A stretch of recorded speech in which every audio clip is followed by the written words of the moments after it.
Jin wasn't too worried about this guy, but Yona looked like she was about to burst into tears. It was clear that being away from Quickentel's protective embrace felt like a storm to her. The massive white wolf continued, saying he had sensed something. Although you look like a mage, your eyes have already told me everything. Jin decided it was time to tell him the truth if he could get his name. You're from the White Wolf clan, right? As soon as the words left Jin's mouth, the white wolf threw his hammer aside and let out a loud laugh. He howled in amusement, praising the human in front of him. You're completely different from the others I just killed outside the cave, and I like that. My name is Goltef Hafaleth. Now that you've heard my name, you're obligated to fight me. But before that, I'll give you a chance to survive. Join Kinzenelo. You just mentioned Kinzenelo. Isn't this cave the base of the Dark Magic Guild? Jin asked, and the White Wolf confirmed that Kinzenelo was, in fact, the Dark Magic Guild, or more precisely, a faction within it. Kinzenelo only accepted knights, which meant that their mages were sent here. Jin suddenly remembered a member of the White Wolf clan he had encountered during his time as a trainee. That person had also been part of Kinzenelo. So, did Kinzenelo have some sort of connection with the White Wolf clan? To sum it up, what I'm saying is that you can join the Black Sorcerer Guild under Kinzenlo's leadership, the White Wolf continued. And since you killed Roltjo, the final leadership position will be yours. As you said, Kinzenelo is severely understaffed, right?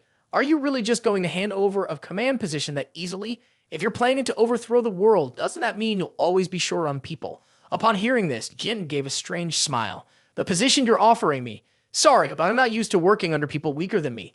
Of course, Goltef Hafalef understood what this implied. The negotiation had failed, and a life or death battle was inevitable. All right, our conversation is over. Now it's time to decide your fate. Sorcerer.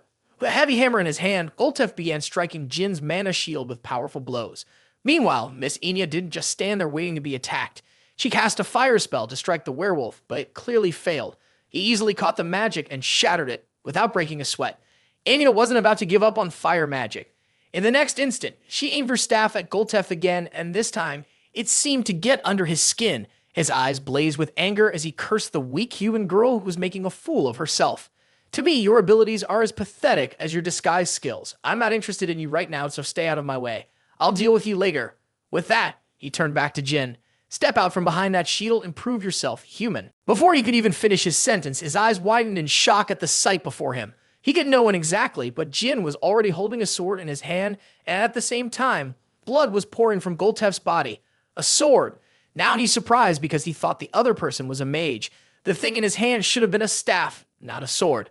Ha ha ha, I get it now. So that's a cursed sword. Things just got a lot more interesting. Of course, I'm not going to kill you. Instead, I'll take you to the leader. You better not let your guard down, and come at me, wolf. It's been a long time since I've fought someone from the White Wolf clan, so I'm pretty excited about this. And just like that, after some trash talk, they both charged into a brutal battle. The sound of hammers and swords clashing echoed through the cave. At first, neither of them seemed to have the upper hand. But soon, the balance was shattered, along with Goltef's wide-mouthed look of surprise. Before him, the other person had drawn his sword from its sheath. Now, the real life or death battle was just beginning. So, you still got some tricks up your sleeve, huh? The aura I sense from you is only at a 7-star level, but your strength and fighting spirit far exceed that. If I'm not mistaken, among the few humans who've reached this level, you must be one of the Runcandel bloodline. At this point, you might as well tell me your name, Runcandel. Put your name and your honor on the line for this fight. After Goltef's questioning, Jin realized that there was no longer any reason to hide his identity. I am Jin Runcandel, the youngest son of the Runcandel family. With that declaration, the werewolf once again raised his massive hammer. Goltef Hafalef of the White Wolf clan, I'll stake the honor of my entire tribe in this battle with you. You will be reborn as nourishment for the soul of Javier. Just so you know, Javier was the previous clan leader who was defeated by Tamar Runcandel 1,000 years ago. Now take this. It'll fight with the honor of your family on the line. As Goltef's words ended, his hammer came crashing down. Meanwhile, Jin, filled with the aura of the protagonist, swung his sword countless times, cutting through everything as if it were his first battle. This was the final strike. It was no surprise when fresh blood splattered, signaling the outcome. As expected, the loser was Goltef. He clutched his aching hand while Jin made an offer. I want to trade that life for information from Kinzenlo. You probably don't know the laws of the White Wolf clan. A traitor has no honor. Jin wasn't too concerned about that. So it turns out the laws are more important than your lives, huh? What Jin said only made Goltef angrier because the White Wolf clan didn't tolerate cowardice. Why are you insulting a warrior who fought you, Jin Runcandel? In response to that accusation, Jin didn't say much more. He just grabbed his sword. Fine. From now on, if I encounter anyone from the White Wolf clan, I'll treat them properly. So I hope you'll understand my rude behavior this time. I'll remember you. Goltef Hafalef. Goltef, realizing what Jin meant, immediately broke into a please grin. I'll remember you too, and I returned to Javier's side, Jin Runcandel. With a single strike fueled by dark power, Jin sliced the werewolf's body cleanly in half. Only after finishing off his difficult opponent did Jin remember to ask, Inya, are you scared? He felt the horrific scene might have made her afraid of the outside world, but surprisingly, she responded differently. That was amazing, young master. I have so much respect for you. Her gaze was clearly that of a devoted fan admiring their idol. Jin thought back to the fight. Although he didn't know exactly how much stronger the White Wolf tribe members were compared to others, it was clear that Goltef from earlier was stronger than the one he faced when he was still a cadet. Still, the battle itself hadn't been too difficult. Placing the sword sheath in Inya's hands, Jin asked her how she felt. This must be the first time you've seen so many people die, right? Enya responded, Yes, it is. Honestly, I feel a bit dizzy, but I think this has made me realize a lot of things. It's made me understand what kind of people my companions are and what I need to do to make sure I don't become a burden to them. As Jin comforted Inya, a weak, shaky voice called out nearby, Sir, please, help me. It was none other than the young man with blue hair whom Jin had threatened earlier. I swear I won't hurt anyone again. Before Jin could respond, someone beside him spoke up. Inya took off her coat and looked directly at the blue-haired man. Pascal Chip, do you remember me? Of course he remembered her. As he was still confused, wondering why she was speaking to him, Inya explained that she had no intention of killing him. If I wanted you dead, I would have taken care of it a long time ago, don't you think? And remember this, Pascal. You've been saved by Jin Grey and me, the future Grand Mage who has a contract with Ulta, the god of time. Sometime later, cold water was splashed directly into the face of the fake black mage, waking him from his unconscious state. Where am I? Who am I? He panicked, looking around and sensing that something was wrong. Thinking back, I must have tricked those students into the cave just as planned. After a brief pause, his face twisted with horror. That's right, what I saw at that moment was definitely asterisk tide reversal asterisk spell. With that thought in mind, he quickly asked, Are you a student from Kedar Hall? I think there's been a misunderstanding. Alicia replied with a hint of coldness. Kedar Hall, and we are on the same side. So what's the real reason you ambushed us? Ambushed? At that, Alicia scoffed and stood up, her movement causing the fake mage to tense up in nervousness. A lowlife who hides out in small countries enjoying his work of murder. I don't think that's something you should be saying right now, Maddo Baker. As soon as she finished speaking, Maddo's expression changed completely, from the fear he had shown earlier to a sinister smile. I don't know how you discovered my true identity, but it looks like you made a big mistake. If you dare touch a single hair on my body, the association will make sure you regret it. As he was still speaking, Alicia's enormous hand grabbed him and was ready to send him to meet his ancestors. I think you said enough already. As she spoke, the object in her hand quickly shot toward Maddo's eye socket. Holy shit, he thought, terrified that his eye might be pierced. But just before it went through, Alicia stopped. Now I'm sure you understand the situation. All you need to do is answer my question while feeling the pain. It's the kind of pain that will kill you slowly, as painfully as possible. After a few hours of loving conversation with Mato, the juicy news finally arrived. It turns out the hideout of the Dark Magic Guild is Oterium. Isn't that the capital of Vankella? Murakan asked, surprised, and Alicia confirmed that it was indeed the case. To be more precise, it was the capital 500 years ago. While you were sleeping, Murakan, Quick Intel explained 500 years ago, the Holy Kingdom of Vankella changed its capital after an attack by the demon race. At that time, the demons had attacked Vankella with the goal of reclaiming the sacred demon book, which had been kept in Vankella ever since the Holy Kingdom was established. At that moment, the two most powerful families on the continent, Runcandel and Zippel, sent knights and sages to assist Vankella. This event became known as the Asterisk Protection of the Holy Kingdom Asterisk. It was the only time these two mighty families had ever collaborated. Naturally, the battle ended in victory for the Holy Kingdom. The demons were defeated, but the land itself was heavily damaged. Mountains were split apart, explosions rained across the sky, and the ground was torn apart. This destruction was why Vankella had to move its capital. Oterium, which was once a protected area, was now an unguarded land and home to the demons. Jin suddenly remembered that the legacy of Rydal Zippel, the item he needed to find, was also there. The Asterisk Book of Magic Asterisk, which contained the secrets of the Apocalypse Flame, was currently in Oterium, and that was truly bad news. But why did they choose that place? After thinking for a moment, Jin asked everyone directly, when did the Black Magic Society choose that place? He found out that it was about 50 years ago. They were no longer just remnants. According to reliable sources, they now had 3 9-star mages. First, there's Fezrin Herrick, a senior member of the Bemet Academy. The second is Susan Lillistar, the leader of the Lillistar organization. And lastly, Shukon Tolder, the Grand Sorcerer of Ans. After hearing this, Kashmir couldn't believe there were so many 9-star sorcerers among them. It was crazy. Jin, however, didn't react like Kashmir. He was more concerned about how devastating it could be if they turned against them. First, the Dark Magic Society, and then Kinzenlo. It could be even worse than before. He also understood why Runcandel, Zippel, or Bemet had just watched from the sidelines when Kinzenlo rose up in his past life. There are too many obstacles to just jump into this fight suddenly. Ahead of them, Alicia continued with her speculation. Although it's hard to believe, I'm pretty sure Kinzenlo possesses some kind of transformation magic. They turned Maddo Baker into Orton Nelson. That's Mubair Gaston.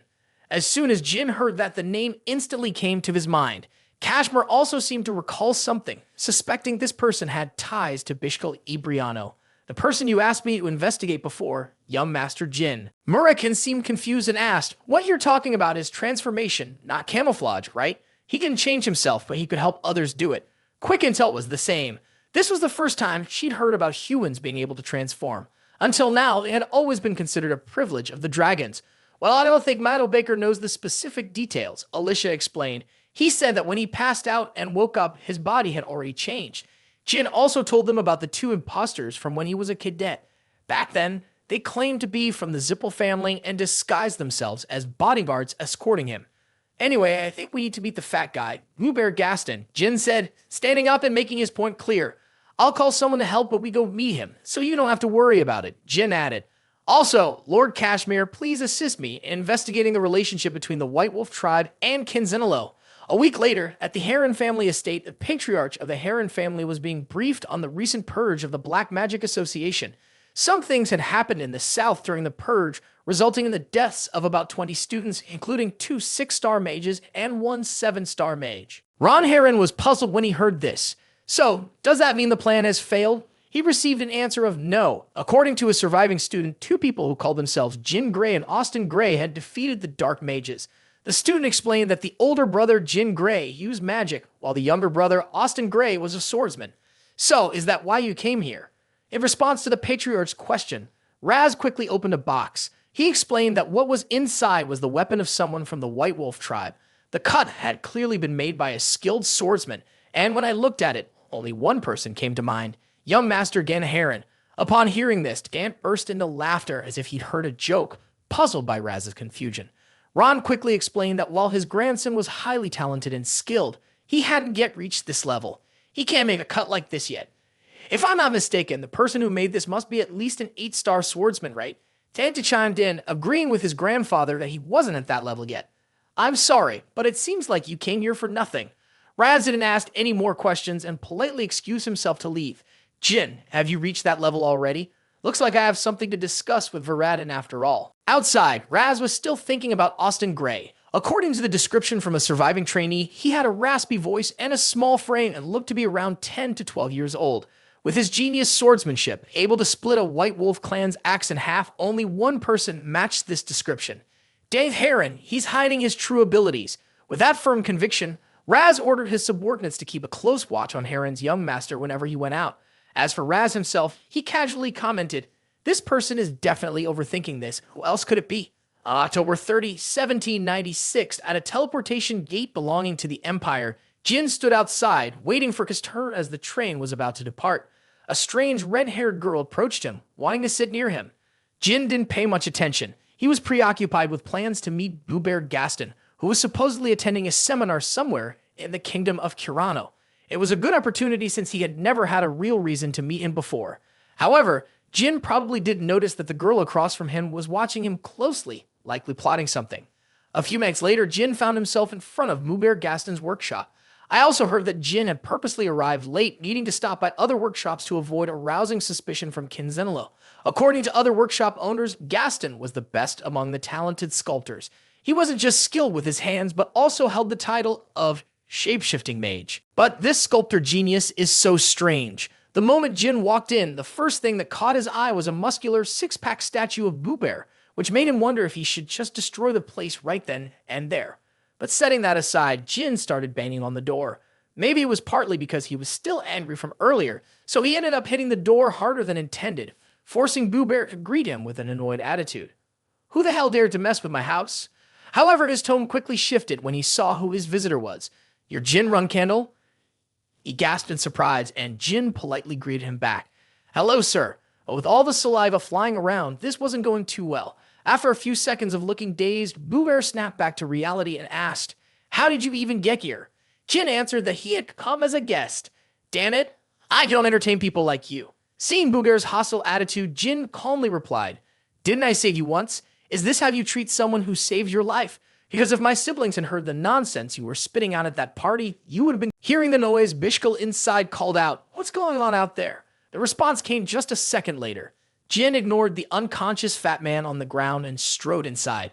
The two of them locked eyes, both surprised by the sudden meeting. After a moment to calm down, Bishkal asked, What brings you here, young Master Jin? Aren't you supposed to be the backup flag bearer now? Before Jin could answer, Boo Bear crawled in from outside, sniffling and whining. Please, Mr. Bishkal, deal with that jerk. He's insulted me way too much at the party, and now he dares come here and cause trouble. What Boo Bear didn't realize was how much Bishkal despised the filthy pay of a man. He secretly wished he could just disappear and be reborn somewhere else. But on the outside, Bishkal kept up his calm, diplomatic persona, always playing the part of the second in command. Bishkal spoke up. I'm sorry, Boo Bear. I'm not sure what's going on, but young Master Jin isn't the type of person to act without a reason. Nearby, the young man saw an opportunity to apologize and win favor. He explained that he had come here to ask Boo Bear to make a statue of his father, but it now seemed like that would be impossible. But strangely enough, Bishkal spoke up again, not believing the apology was for something as simple as that.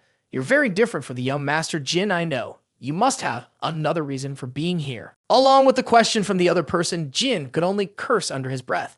He admitted to himself that he had actually come here with a different, less honorable intention. That's right. The person I wanted to meet isn't Boo Bear. It's you. Bishkal. Me? Don't tell me you're planning to challenge me under the title of a reserve flag bearer. The answer was exactly what Jin had hoped for. He quickly admitted that this had indeed been his plan.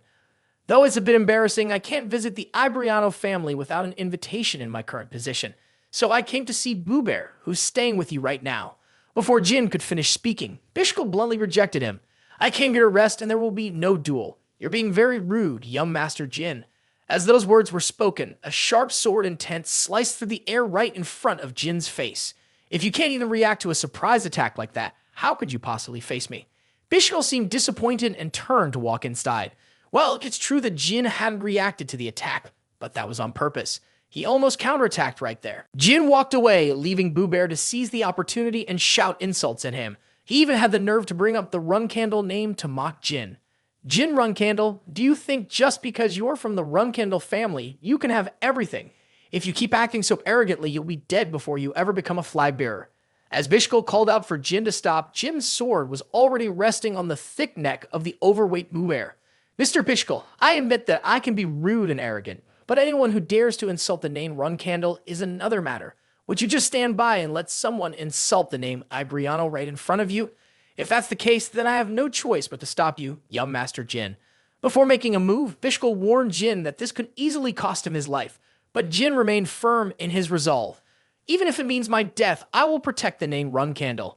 Damn, he wasn't joking. Seeing Jin so determined, Bishkal wished he could just shut the foul-mouthed Boo Bear up once and for all. I'm going to count to 3, Jin said, the tip of his sword pressing even closer to Boo Bear's fat neck. By the time I get to 3, you better be on your knees apologizing. Get down on your knees, Boo Bear. The man who could save him shouted as well, so even though he didn't want to, the fat guy had no choice but to act. He dropped to his knees and began apologizing profusely. His body was still trembling, while Jin continued to threaten him without pause. Jin said, if it weren't for Lord Bishkal, you'd be dead after that apology. That's what you get for insulting the name Runcandel. With that, he turned to Bishkal and apologized for his rude behavior. Jin continued, of course, if you'd like, you can fight me until you're satisfied. Bishkal replied, please leave, young Master Jin. Your actions were not wrong. After that, Jin didn't linger and immediately left. Why the hell did that bastard show up here? Boo Bear kept muttering angrily until he turned around and saw Bishkal fuming with rage. Bishkul snapped, "You better shut your mouth now. Get inside. There's still a lot I need to discuss with you." A few minutes later, Bishkul and Boo Bear were having a conversation about the recent news. Bishkul said the leader has announced that we'll cut ties with the Zippel family. As a result, the supplies we receive from Zippel will be halved, but we'll also get back a portion of the goods we sent to them. Boo Bear just heard this and immediately brought up the compass. "We need to get the compass back. With it, we can find the divine artifact and use it as a material." Of course, Bishkul assured everyone that he would get it back quickly. But just as he finished speaking, he suddenly noticed something and quickly opened the window behind him. Strangely, there was no sign of anyone nearby. "What's wrong, Sir Bishkul?" "Nothing," Bishkul replied, quietly thinking that he must have imagined it. Outside the edge of the forest, where Jin was still on his way back, sharp blades were aimed right at the spot where someone was moving below. However, it seemed like Jin wasn't surprised by the sudden appearance of the person. He easily deflected the attack, leaving the other person staring in shock.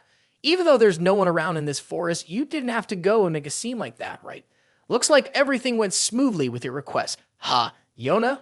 Well, since you asked me, of course, I had to help. It was really hard pretending I didn't know you, Yona said, smiling as she removed her disguise, her face beaming with a grin. A few days ago, back at Samel, the royal owl brought Yona a letter, and it was from none other than Jin.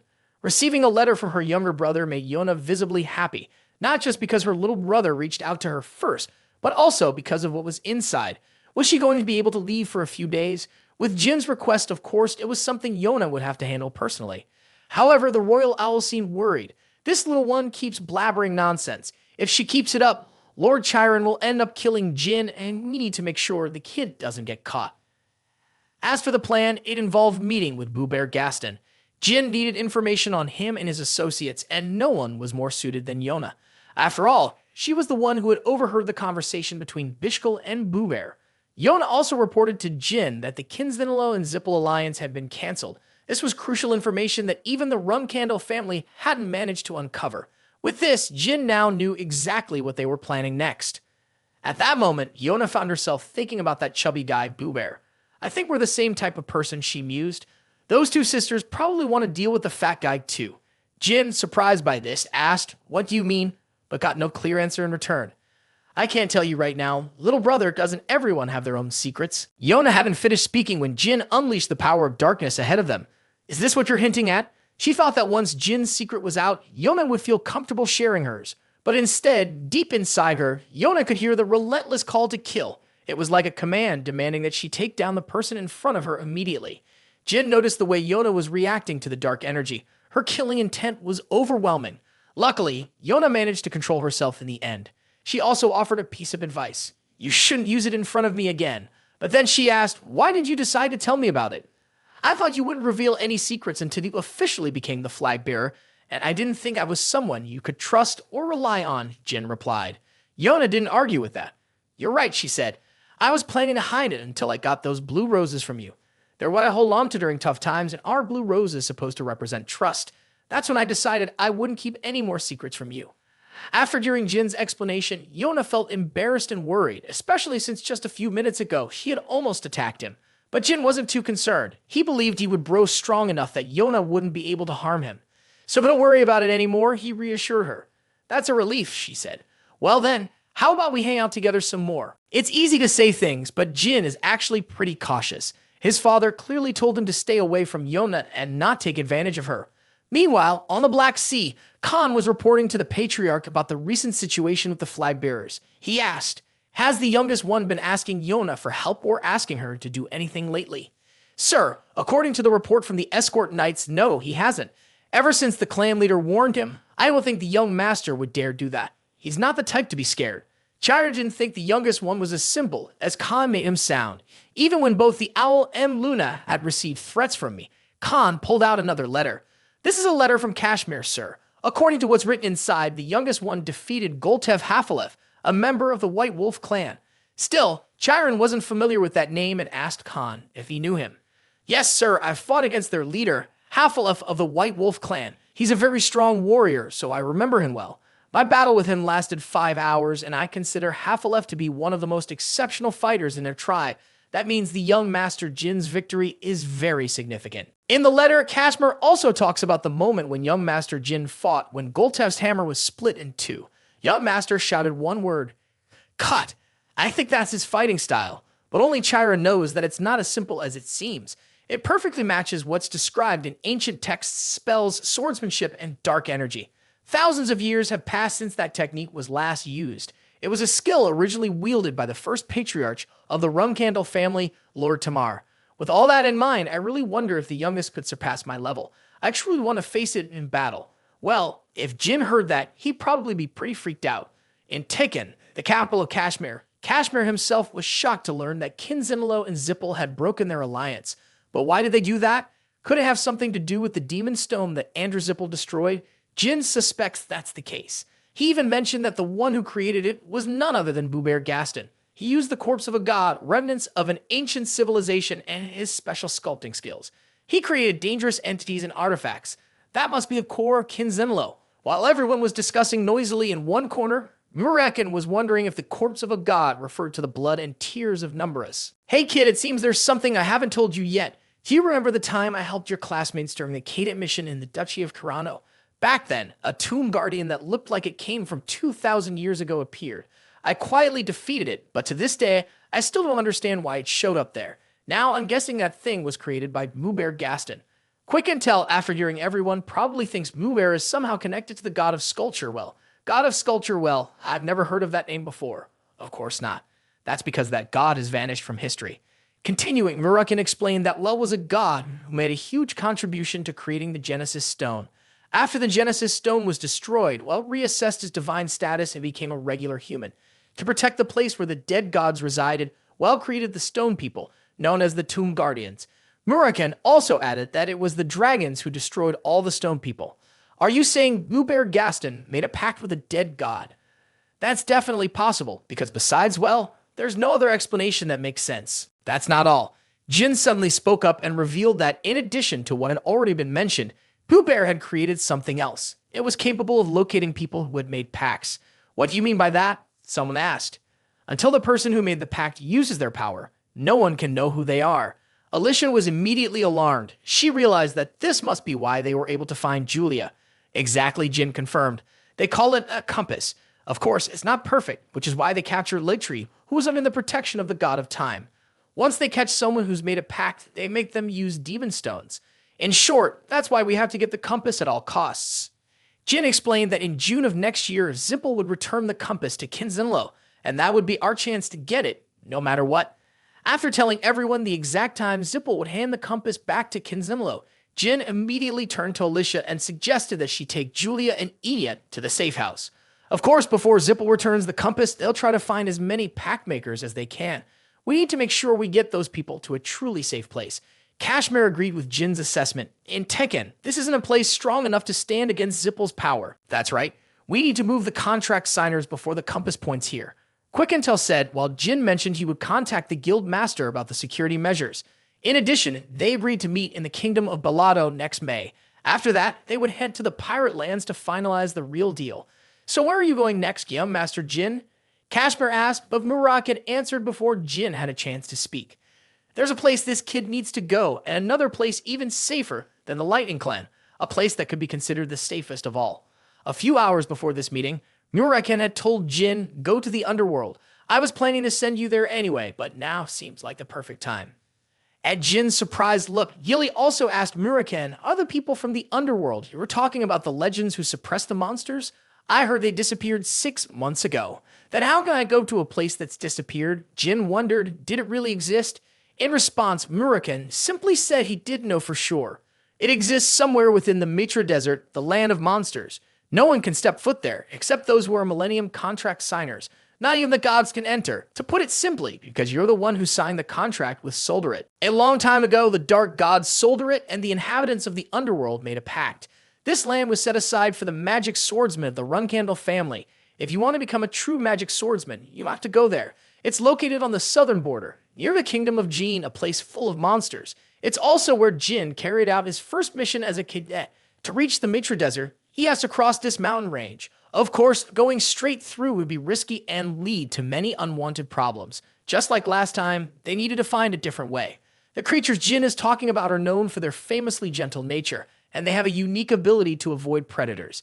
Yes, these are the Water V tribe. Thinking back when Jin and his team were still cadets, the Water V welcomed them by offering a pile of fish. To them, humans seemed so poor and pitiful. "Oh, are you hungry again?" One of the Water V noticed Jin and spoke up. But this time, things were different. Jin wasn't there just to eat. He came bearing treasures and a giant fish. "I'm here to repay you for your help last time," he said. Although the scene that followed wasn't exactly what Jin had imagined, the outcome was still fine. The group rushed to grab the fish, leaving the treasure chest in Jin's hands behind. It really is true that the quickest way to win someone over is through their stomach. After that, Jin directly asked about a safe route to Mitra. This caught the water fox off guard. "Do you even know where that is, human?" he asked. "I've heard of it, but I have to go there," Jin replied firmly. As soon as Jin finished speaking, the water fox expression shifted. "If you go there, you'll definitely die. But frankly, I couldn't care less," he said. Just like that, the two quickly reached an agreement and set off on their journey. Sometime later, just as the water fox had said, the cave ahead opened up into a wider space. The water fox pointed to a waterfall and called out, "Take some of this water. After we pass through here, we'll come to the desert." Naturally, Jin followed his little friend's advice and quickly took some water. They continued on, and as they moved deeper inside, they passed through an area filled with many small caves that sparkled with golden light. "Is this the golden tum species?" Jin asked the water fox, glancing at some rodent-like creatures along the way. Just then, a massive rat appeared, blocking their path. "Hey, what are you two doing here?" it demanded. Then came the argument between the two little guys, and to put it simply, besides those two species, no one else is allowed in here. Why did Fui Vai bring a human into this place? Hey, trust me, my friend." Fui Vai, with a carefree expression, raised a gold coin and confidently said, "I'm sure there won't be any problems. He's heading to Mitra, and if you let us pass, this will be yours." Of course. I trust you, buddy. You should have said this earlier." In no time, the mouse led the two of them to the last road, and it seemed like this was the exit from the stone cave. Ahead, the mouse continued to introduce what lay beyond the door. There, you'll find tons of goods from the spirits, and there's also a market. Fui Vai called out, "Jin, don't listen to this mouse rambling. He'll give you some advice, but I don't think it's any good. Just remember, dogs are the ones you can trust." With that, Fui Vai turned around 180 degrees and walked away, leaving Jin behind. As for Jin, he was grateful and wanted to know the man's name. "My name is Darkspark." Despite his cute appearance, this guy's name sounded pretty badass. At the same time, Jin quickly introduced himself, but before he could finish, Darkspark. "It's really surprising, isn't it? But you won't tell anyone else about this, right?" Seeing the incredibly trustworthy face of Darkspark, Jin finally felt at ease. "With all the honor of Runcandel, I promise I will repay your kindness one day." Jin said this just as Darkspark disappeared without a sound. Continuing on his journey as they passed through the gate, the rat began to introduce Jin to the places he would soon visit. "And to get to Mitra, I'll introduce you to the perfect guide." But, as usual, Jin didn't really care about these words. He tossed a coin to the rat and walked away. "Thanks for opening the gate. I don't think I'll need any of that." Yeah, when there's money involved, everyone's happy. Entering the Duka market, Jin headed straight for the person he was looking for. "I need a reliable guide who can take me directly to the Mitra Desert. Can you do that?" Jin said, locking eyes with the beastman in front of him. Time passed, but eventually Jin and the dog-headed beastman successfully made it into the desert. Jin was deeply grateful for the help. "Thank you for getting me here so quickly and safely."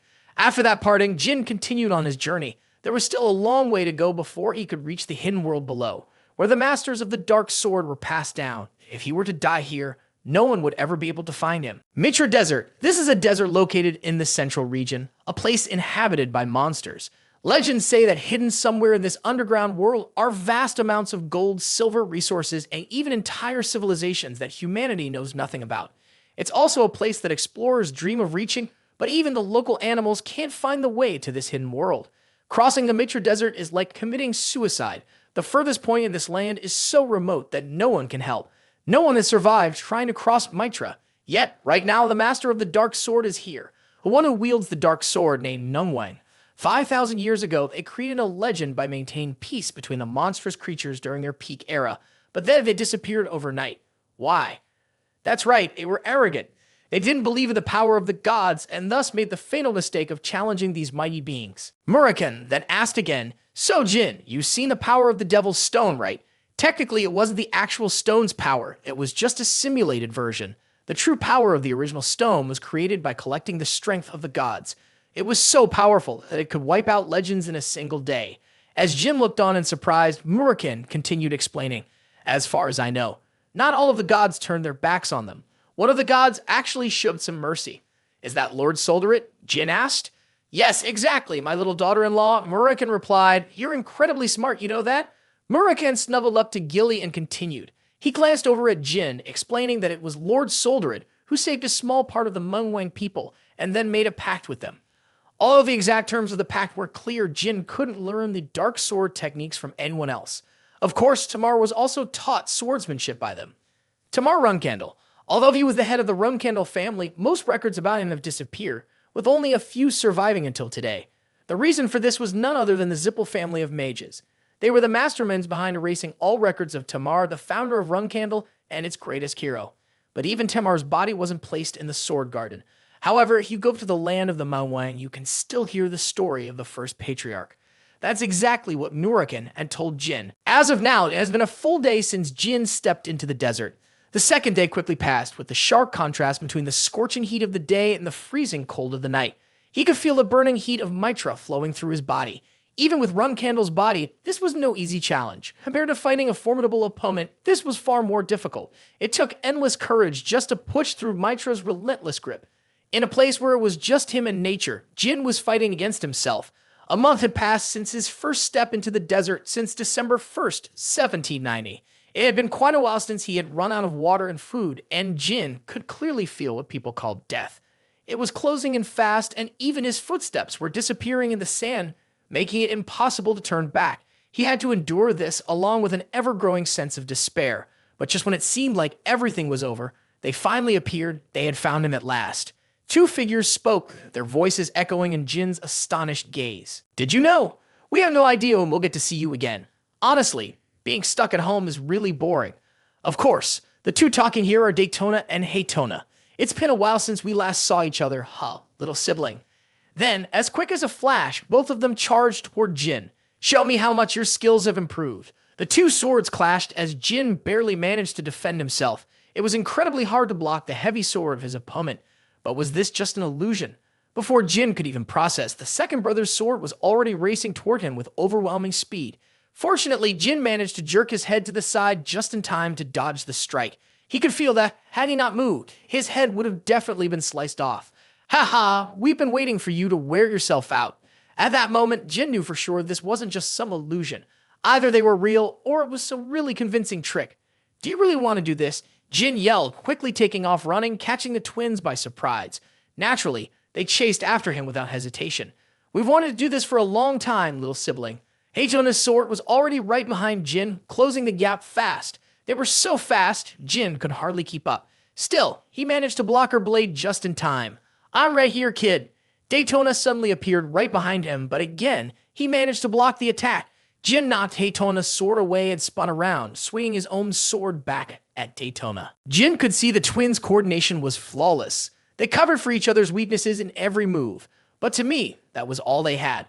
The sword cut across Daytona's arm painfully. To me, they didn't have a strong move between them. Jin quickly controlled Haytona's sword right after that. Did they really have that kind of strength at that moment? It honestly made me furious. I had to kneel before them, even though they were so weak. I truly wished I could have killed those two brothers first. As Jin thought about it, he threw a powerful punch that sent the nearby sand flying in all directions. After the sand settled, all that was left was the twins lying helplessly on the ground. Jin slowly walked toward them, his expression cold, while they stared at him in complete terror. Little brother, one of the twins cried out, his face filled with desperation. I'm really sorry. Please, just let us go this time. As for Jin, was he hesitating?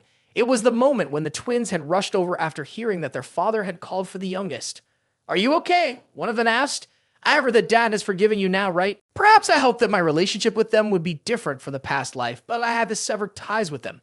I needed to do this in order to move forward. Because of this, Jin raised his sword, unleashing the power of darkness as he looked at the twins with shock and fear in their eyes. What the hell are you doing, you bastard? How could you say that to your own brother? You're a bloodthirsty monster. All of those words just bounced off him. My sword swung down because I am a Runcandel. After the strike Jin delivered to the two of them, his brother remained where he was. Disappear? Why won't you disappear? Why are they still here? A full day had passed, and yet the bodies of the two brothers were still there. Having I mistaken my thoughts? Could it be that they weren't? As that thought crossed Jin's mind, he completed 2 graves for them. 2 swords were planted in the ground, as was the custom for Runcandel family members. As Jin's figure slowly disappeared into the distance, a familiar, deep voice called out, "Indeed, killing your own flesh and blood is a painful act. Would your siblings be able to endure the same pain you're feeling now if you hadn't done this? Also, you made a wise decision when you chose this child. It is as you say, soldier it." The sound faded, and that's when I realized the things I thought were real were just illusions. They vanished in an instant, as if snapped away by someone's fingers. That night felt like any other. Jin settled down to rest on a rock by the roadside, but the battle and the sight of his 2 older brothers left him feeling drained, almost empty. The desert scorpions were the same as ever, still stinging whatever living creatures crossed their path. To Jin, they were nothing more than a quick source of protein. He devoured them one after another, mindlessly tearing into them. Luckily, the poison-resistant wine, he had made it safe to eat them, though normally, consuming them would be dangerous. Speaking of which, Jin suddenly thought, I wonder how Yona's doing, and the rest of my siblings too. In that moment, the images of his 2 older brothers, Daytona and Haytona, flashed in his mind. They'd always been close to him, even though they didn't share many fond memories together. This really is the worst-tasting thing ever, Jin muttered to himself. The next morning, the sun cast its rays across Jin's face. His water bottle, having been used for days, was finally empty. With the strength of a Runcandel and careful rationing, he had managed to make it this far.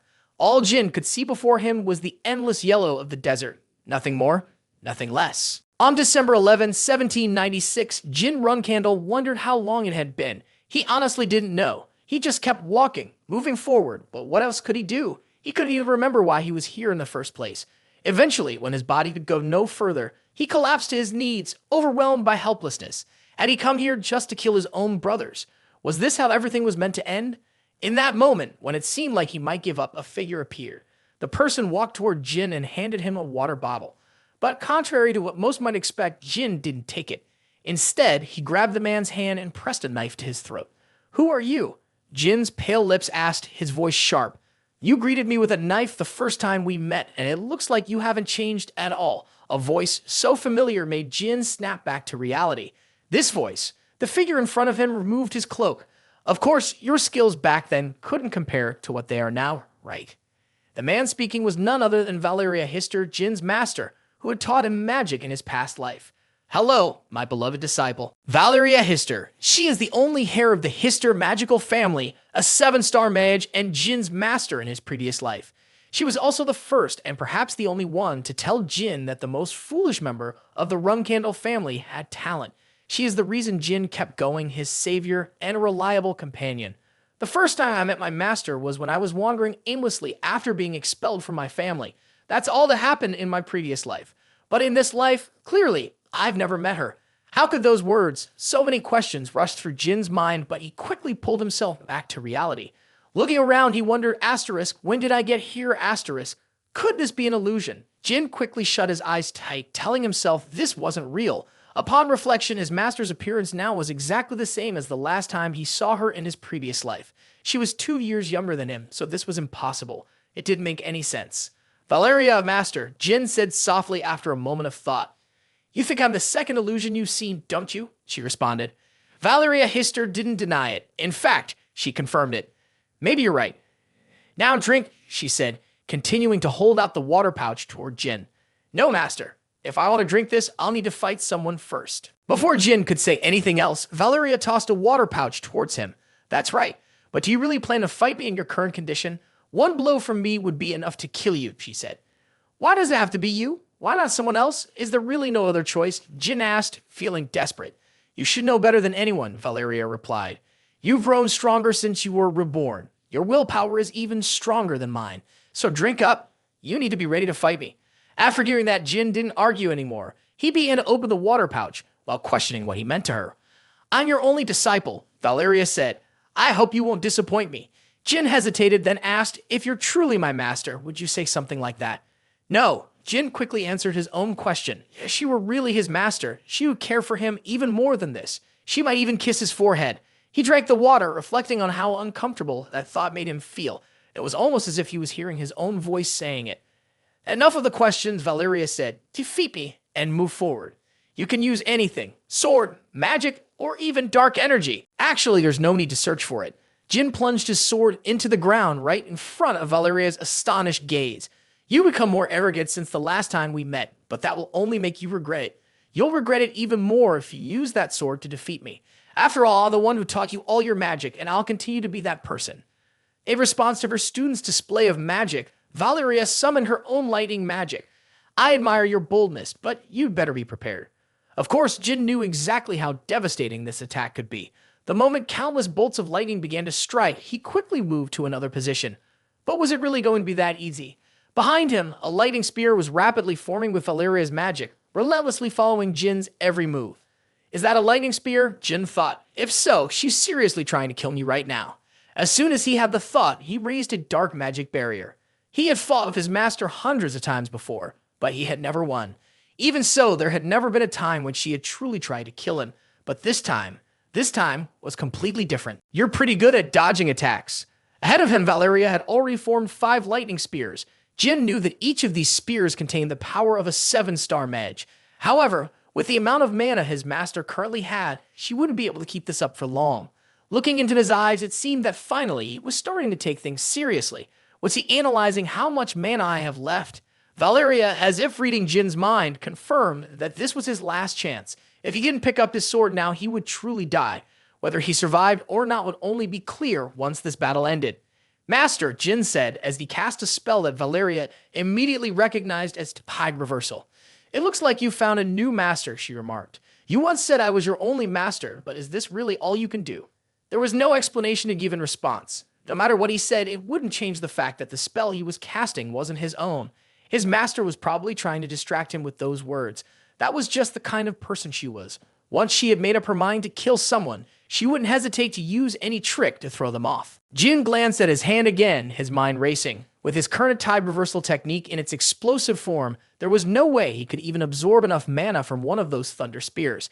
Though he outwardly declared that he wouldn't disappoint his master, he was already calculating his next move.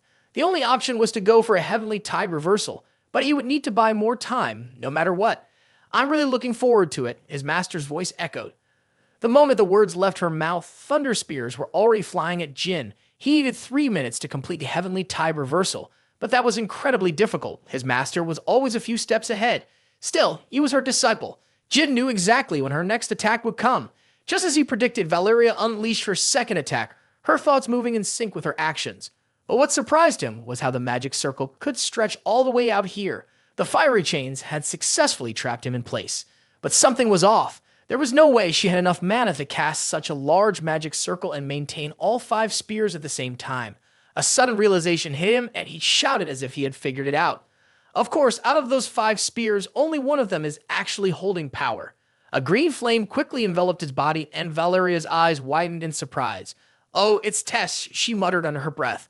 Her gaze locked onto the phoenix Jin had just summoned. But with the way things were now, how many more hits could it take? Just like the master said, you knew with the little mana left, there wasn't much time. But just 1 more minute would be enough.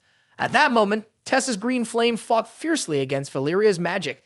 Clearly, with her master's mana nearly depleted, it wouldn't be able to hold up for long. The fiery chains quickly wrapped around her body, sending the phoenix back into the world of flames. But that was more than enough. Thanks, Tess, Jin said as the tide reversal spell in his hand shot up into the sky. A vortex of magic gathered directly above where Valeria stood.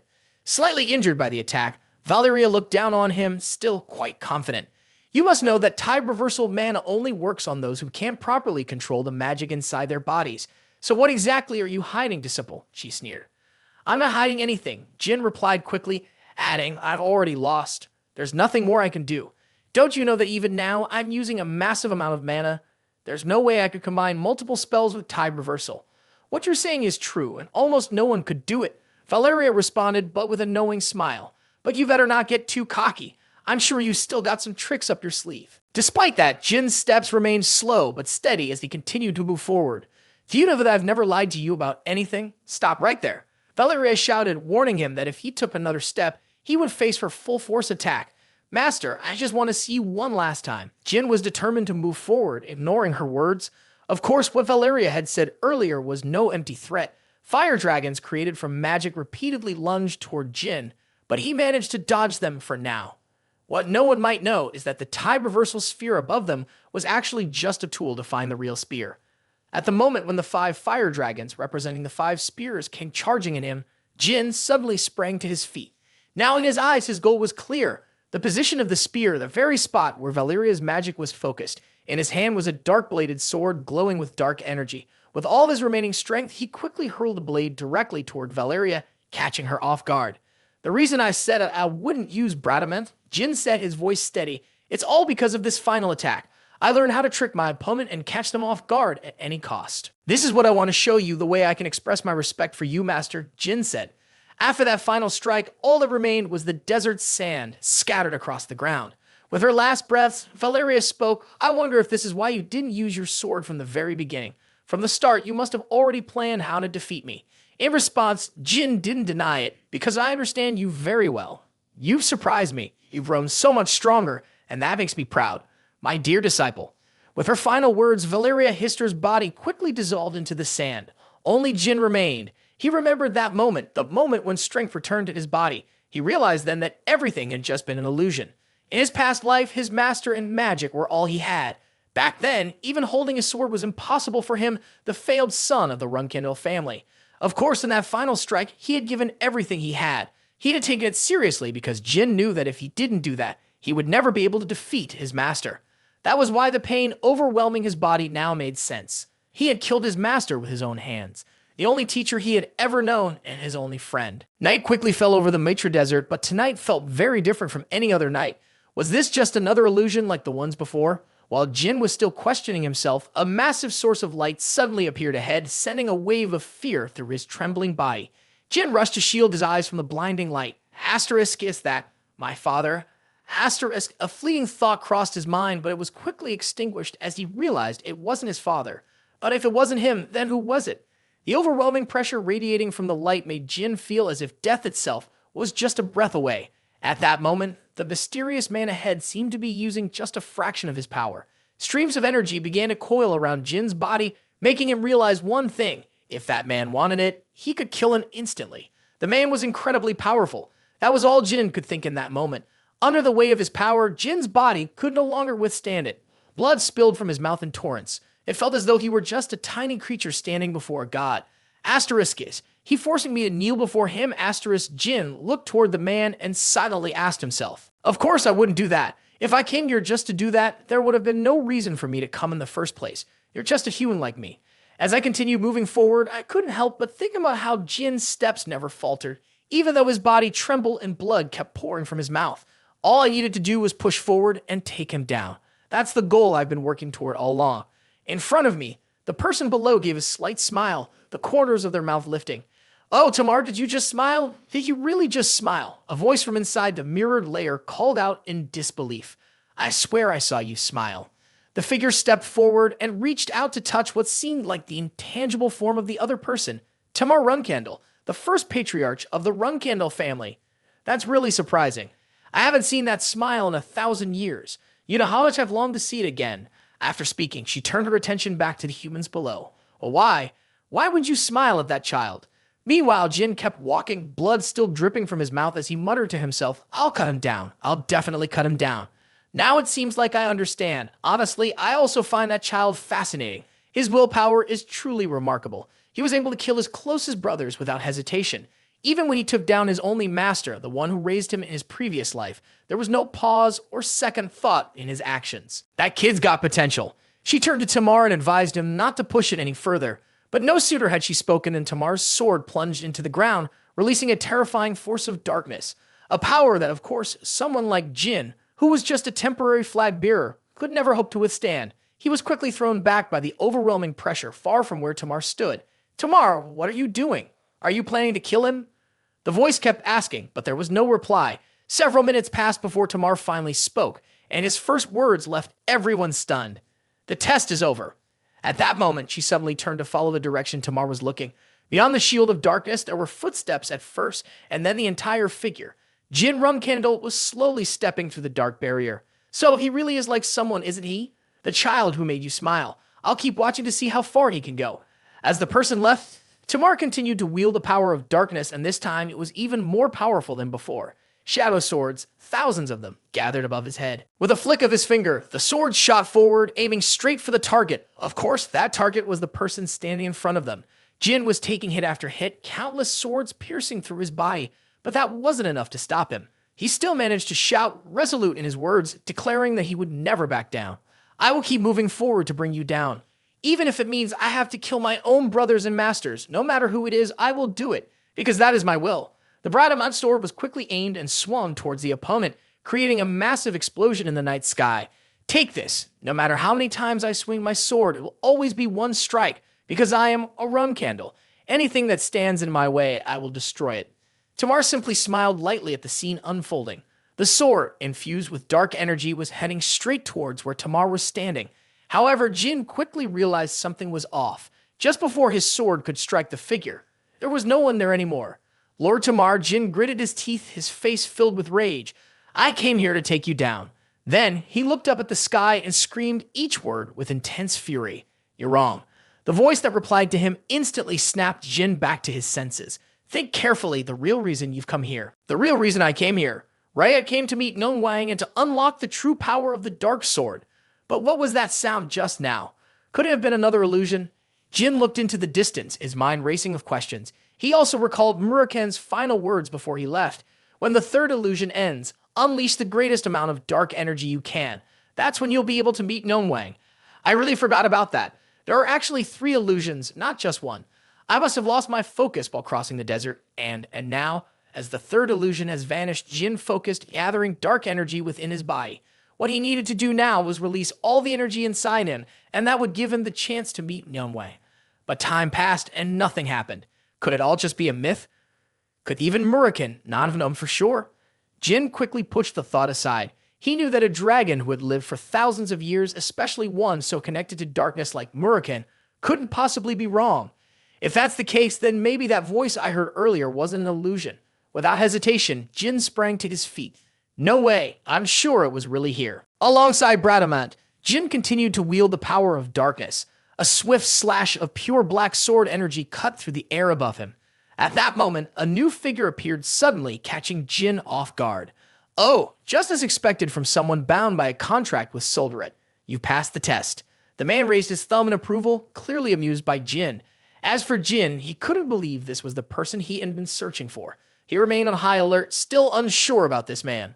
I'm not entirely sure about Solderit, the man said, noticing Jin's skeptical expression.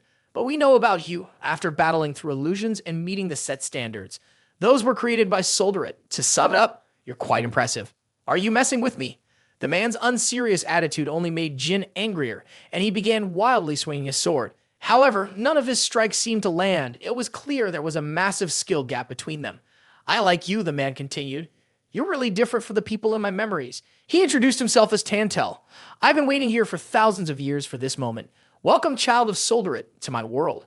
As these words were spoken, dark energy began to swirl around them both, and a new landscape materialized. In front of them, the golden desert stretched out, revealing a city called La Perosa.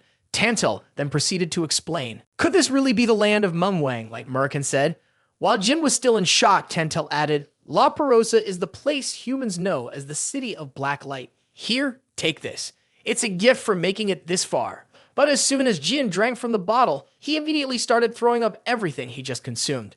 Jin asked, what the heck did you just give me? This is alcohol. Tantel laughed. Haha, how do you feel? Has your mind been clear, right? He continued, this is a special drink we created using a unique method of purifying diamonds. To put it simply, it will help you recover your willpower and strength. Just as the other person had said, Jin's body felt normal again. Back to business, Tantel said, we need to meet with my brothers and sisters first. You need to recharge. Then Tantel led Jin into the city. As they entered, Jin noticed that the city, which had been built about 5,000 years ago, looked strangely normal. Now he could understand a bit better why explorers had never found this place. In addition, every building here was incredibly luxurious and extravagant. Each door was adorned with decorative stones and ornaments. With that in mind, Jin turned to ask, what's the stone on your chest? It looks just like the ones on the doors. Tantel didn't hesitate to speak directly. He told Jin that this wasn't just an ordinary decoration like he thought, but actually the heart of all of us. He added that the same goes for the stone on the door. If the owner of the house is still alive, the stone will glow. Hearing this, Jin quickly looked around, searching. He realized that he hadn't seen a single person in the city so far. None of the stones on the doors were glowing. How many people are still alive here? He asked. After thinking for a moment, Tantel replied, including the war god and the 12 war kings, there are probably 77 people. Jin was, of course, shocked by this, especially the fact that so few people had survived here, along with the individuals Tantel had just mentioned. Seeing Jin's reaction, Tantel continued, they're all people who rely on the war god's soldier to survive. They are my siblings, and they will help you gain the power of the dark sword. They've all been waiting for you to arrive. As they walked and talked, the two of them finally reached their destination, the War Temple, where the dark sword would be passed on to Jin. True to its name was the Hall of the War God. As Tantel introduced the place, Jin was amazed by the pressure in the air. The energy felt just like when he stood before Lord Tamar. However, before we go inside, I need to tell you something. You better be careful with your words around my brothers and sisters. Unlike Solderit, they won't be as friendly with you. The temple door opened at that moment, pulling the two of them inside. Oh, he's here. In front of them stood a group of large people, all blocking the way with amused looks on their faces. He looks cute, doesn't he? Hey kid, how old are you? Do you like eating rice with fish? Luckily, Tantel was still there to step in and save Jin from being bombarded with questions. Hey, guys, I told you not to be rude. Before he could even finish his sentence, another person punched Tantel out of the way. Move aside. Let me talk to him. It's definitely you, right? Our student has finally arrived. It's been 1,000 years since Tamar. With that, she lifted Jin onto her shoulder as easily as picking up a baby, laughing as she spoke. He can't go to meet the god of war looking like this, so who'll be honored to give him a bath? That was a sentence no boy would ever want to hear. Meanwhile, despite Jin's miserable expression below, everyone else was practically glowing with excitement, eager to be the one to bathe him. If everyone wants to join in, we'll play a game. Let's do rock, paper, scissors. The last one standing will get the chance to bathe our dear second student. After the overly enthusiastic welcome from the Manhwa, Jin was finally able to relax and take a bath. Thinking back, it was honestly a pretty humiliating experience. Can humans really know how to bathe properly? It's hard to believe, but I'll trust you this time. I really don't know what era their understanding of humans is stuck in, Jin thought to himself. It was clear that the people here thought humanity was still stuck in the pre-evolution stages like apes, but then he remembered what they had said, that it had been 1,000 years since Lord Tamar's time. People back then probably wouldn't have known much about proper hygiene, so he couldn't really blame them. With that, Jin tilted his head back, cursing life. He thought about the first people who had greeted him in the palace hall. Were those so-called royals really so big and strong? Their bodies, blessed by the gods. Now he understood why they were called the warrior race. After spending a few hours soaking in the water, Jin quickly changed into the traditional attire of the Manhwa. Tantel also mentioned that from now on, he wouldn't need his old clothes, so they'd burn them all. So now I'll get to be the battle god king, right? And they'll pass on the power of the dark sword to me. Of course, we'll head to the temple right away. The brothers of the battle kings you met earlier are waiting there. Of course, you won't be allowed to bring any weapons inside, so we'll hold on to them for you. Just a few minutes later, the two of them appeared inside the temple. At this point, Jin noticed that the heart on Tantel's chest was glowing much brighter than before. When he was with the others in the royal family, it hadn't been this intense. Could this be the effect of the god of war being present in the temple? They walked a little further until they reached the main door of the room. Tantel gave him a warning. Once you step inside, just answer the questions asked. You should know that the god of war's brothers only need to say a word, and that's enough to send you back. In short, be careful with what you say and do. After Tantel's protective advice, the main door finally opened. The people standing on either side were the battle kings Jin had met before, and the central position, well, that didn't need much explanation. So this was the source of the energy I felt when I was standing outside the god of war's temple. Jin looked around and realized that there were 12 battle kings here in total. From left to right, they were the 7th battle king Balais, the 8th battle king Garmin, the 9th battle king Baba, the 3rd battle king Palom, the 2nd battle king Lumora, the 1st battle king Valtarak, the 10th battle king Ko, the 11th battle king Nada, and the 12th battle king Tito. This person is the 6th battle king Dalfer, the 5th battle king Boros, and the 4th battle king Rinfa. And finally, at the center, the war god himself stands.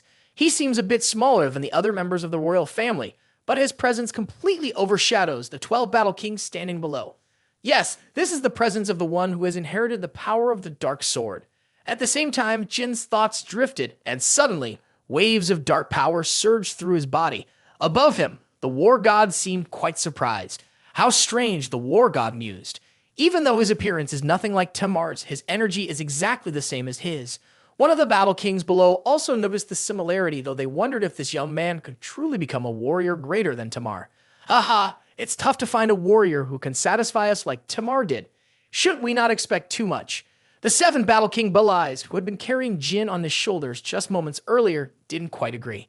Well, after 1,000 years, he's the only one who has made it this far. That means he's definitely a worthy vessel. Of course, Jin could hear every word of their conversation clearly. He was fairly sure that the Battle King was speaking up on his behalf, and he appreciated that. But what stood out even more was that it seemed like they all viewed him as nothing more than a shadow of Lord Tamar.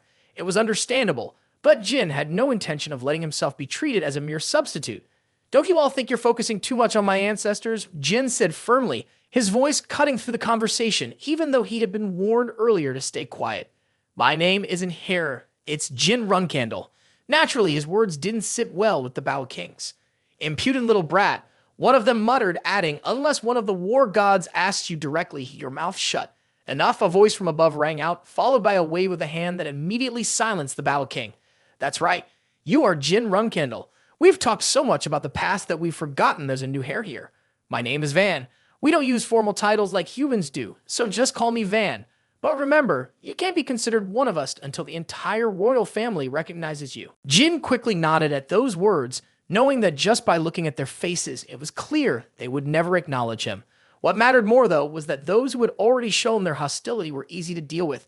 The real issue was with these Battle Kings. He couldn't read their emotions. Of course, the same applied to the God of War. Up above, the God of War announced the succession ceremony will begin tomorrow. Until then, you are not allowed to use your own sword here. Instead, take this one. As he spoke, the God of War tossed Jin a sword. Jin was quite surprised by the scene. If he wasn't mistaken, this was the God of War's sword. Wasn't it a bit too ordinary for someone of his status? As soon as his hand touched the sword, he felt something was wrong. The sword, was it absorbing his dark energy? This is the draining sword. You probably never felt the sensation of your energy being drained from your body, have you? The God of War continued. "Yeah, it's a strange feeling." Jin responded calmly, but inside he was genuinely uncomfortable. The more he tried to resist, the more the sword seemed to pull his dark energy out of him. You might not know this, but your ancestors managed to overcome the draining sword quite quickly. You'll do the same, right? Just like when you boldly declared your name before. Of course, I'll show you the results soon enough. Jin was pretty sure that the arrogance he had displayed earlier had become a thorn in the eyes of the Battle Kings and the God of War. After that, everyone left at the command of the God of War. The two remaining individuals were the 7th Battle King, Belais, and the 8th Battle King, Garmin. "God of War," Belais began, "I think it's still too early for the second Hare to face the soul-stealing sword at this time." Belais explained further. 1,000 years ago, after mastering the basics of sword aura, Tamar was finally able to overcome the soul-stealing sword. And at that time, he was already over 20 years old. "That's enough, Belais," the God of War interrupted. "I understand why you want to protect the second Hare who will appear after 1,000 years. But do you think I don't know that? This is completely ridiculous." The two Battle Kings, ranked 7th and 8th, continued arguing nonstop. "Look, I've been dead for 1,000 years, so I can't compare. You should know in this land, time has stopped, but the outside world is different. We are the Hares with the mission to pass on the sword aura. It's also our responsibility to see if the Runcandel bloodline has become stronger than it was 1,000 years ago." After returning from his meeting with the God of War and the Battle Kings, Jin had an incredibly beautiful evening, which was obvious just from looking at his face. To be honest, the reason he felt that way was because of the soul-stealing sword the God of War had given him. It had drained his energy all night, so he hadn't been able to sleep a wink. At that moment, the 8th Battle King, Garmin, suddenly appeared and introduced himself. "I'm Garmin, and I'll be your first trainer." Hearing that, Jin had a vague sense of familiarity. It seemed like he had met this man when he first arrived here. And sure enough, that was the case. Then Garmin continued, "Looks like you cleaned yourself up pretty well. You must have spent quite a bit of time outside if you managed to bathe properly. But judging by the look on your face, you don't seem to be doing too well right now." Still, before beginning the training, Garmin stated firmly, "First, we need to make something clear. I haven't acknowledged you yet." With that, he drove his sword into the ground. "If you swing this sword 10,000 times, will every single swing be the same? Show me. If you can't even manage that, don't bother dreaming about learning anything from me." Jin, with a look of slight disdain still lingering on his face, picked up the massive sword and began swinging. First 2,000 times, then 3,000, 5,000, 5,000, 500, 7,000. Time kept passing, but Jin showed no signs of stopping. Even Tantel was astonished by his physical endurance. The nearby warriors, drawn by curiosity, gathered to watch. "Look over there," someone murmured. Around the training ground, more and more known warriors had assembled, all surprised by the human before them. He's already swung the sword 8,000 times. No way. If he keeps this up, isn't he about to set a new record? At that moment, Jin's 9,000th strike had just been made. The one who had broken the curse was a mediocre swordsman in his past life, who was now reborn in this one. He recalled Luna's words from back then, "See everything with the eyes of your heart. For those who wield a sword, mastering the heart's eyes is the most important thing. So, you must not open your eyes during this training." From Luna's teachings to the rigorous stone training with Uncle Zed, Jin had gone through the trial every direct descendant of Runcandel had to face. It was a training designed to ensure that every sword strike was exactly like the first one. And of course, it had been passed down since the first head of the family, Lord Tamar Runcandel. Now Jin had delivered his 9,000th strike. If you think this is all it takes to challenge me, you're gravely mistaken, 8th Battle King Garmin. On the other side, Garmin, unlike Jin, who was filled with fiery determination, was sweating. He hadn't expected Jin to complete it so quickly. Though he knew Jin was from the Runcandel family, he also knew that only a few people could perfect it to such an extent. In fact, he had never imagined this situation would actually happen. The cheers immediately echoed across the training ground. He finished it so quickly, truly living up to his title as the hare who appeared after 1,000 years. Below, after a brief silence, Jin spoke up, puzzled. Why isn't Lord Garmin saying anything? Ha ha, that's pretty impressive. On the other side, Garmin finally spoke, admitting he was indeed impressed. Not to mention how every strike with your sword looks exactly the same. I didn't expect you to finish so quickly. All right, enough with the bland compliments. If that's all what you want me to say, Garmin asked, raising an eyebrow. And of course, this is what you mentioned from the very beginning. Admit it, I've earned the right to learn swordsmanship from you. At these words, combined with the dozens of curious gazes watching from above, Garmin pretended to clear his throat. Fine, I admit. You're ready to receive the aura of the sword from the great 8th Battle King Garmin. It turned out this guy had a bit of a star complex. Oh wow, Lord Garmin is so cool. The crowd cheered even louder and his face turned as red as a tomato. Hey everyone, stop gathering around here and get back to work. It's time for us to start serious training now. Even though he seemed excited, the large man knew how to play it cool. As soon as he finished speaking, his hand grabbed the hilt of his large sword. Now we're going to start practicing seriously. Jin, a bit confused, asked, wait, does this mean we're going to fight one-on-one? Haha, you're overestimating yourself, kid. A real one-on-one fight only happens when both sides are on the same level. Then just how far apart are we? At this question, Garmin flashed a wide, toothy grin, as if he had just won a great victory. You want to know how far apart we are? You can't even budge my sword. At that moment, Jin's sword thrust forward, aiming at Garmin, but it was effortlessly stopped by the large sword in Garmin's hand. What the hell do you think you're doing? Garmin snarled, his eyes glaring menacingly from behind his shaved head. I was just testing what you said about not being able to move your sword. And look, I just made it move. With that, the young man got an earful from the old man. Well, yes, I did say that, but that's not what I meant. What I meant was that no matter how many times you strike my sword, you won't be able to move it. So that's what you meant? Jin said as if it was just a casual remark, but honestly, he's a lot sneakier than he lets on. He knew exactly what he was doing, teasing the old man on purpose. All right, then let's get down to business. Focus on my sword and put everything you've got into attacking it, Garmin said. Jin, ready for the challenge, didn't hesitate. In the next moment, he swung his sword with full force, but the sound that followed was odd. With a surprised look, Jin realized it wasn't as simple as he had thought. It felt like he had just hit a brick wall. Didn't I tell you? Garmin said, raising his own sword high and casually declaring, you won't be able to move my sword, not even a little. All right, I'll try again. Garmin seemed more than happy with Jin's stubbornness, encouraging him to try as many times as he needed until he gave up. On the second swing, Jin knew he couldn't rely on just his aura alone. Of course, this sword technique wasn't something you'd use in a real fight. Who would ever let their opponent gather all their strength without attacking in return? With a single powerful strike filled with hidden force, the sword was swung down with unshakable determination. The arena below was immediately engulfed in a thick cloud of dust after the impact. The ground itself shattered and crumbled from the force of the blow. Had everything gone as Jin had anticipated. But less than a second later, Jin's body was sent flying back by the reverse pressure. He skidded across the ground, his mind swirling in confusion. What the hell just happened? Is there really this much of a gap in strength between us? What are these people even supposed to be? Was he really just the 8th ranked Battle King? Then, after Garmin's mocking words, the first true clash finally occurred, and it wasn't nearly as easy as Jin had imagined. However, Garmin didn't expect the kid to be so completely outside of his expectations. The pain from the collision felt as if his arm were being torn apart. He hadn't felt anything like that in 1,000 years. He had assessed Jin's strength at around 7 stars, but now it seemed like Jin was at 8 stars. Perhaps it was the result of the Runcandel family's unique strength and their achievements in surviving the Mitra Desert. Impressive, Garmin muttered, but as the Battle King, I can't praise you just yet. With that thought, Garmin looked directly at Jin and spoke. Hey, Jin Runcandel, I'll give you a week. Make sure you land a blow strong enough to shake my greatsword. In response, Jin was quite surprised when he heard these words. You won't just tell me how to do it the right way? The 3 illusions had already spoken. Faith. Faith that nothing in this world is impossible. Turning that faith into spiritual energy is the focus of this training. How long did it take for my ancestors to succeed? Garmin thought the kid would learn something useful. The next question caught him off guard. A moment later, though, a satisfied smile appeared on his face. The answer is 2 days. It took Tamar 2 days to pass this challenge.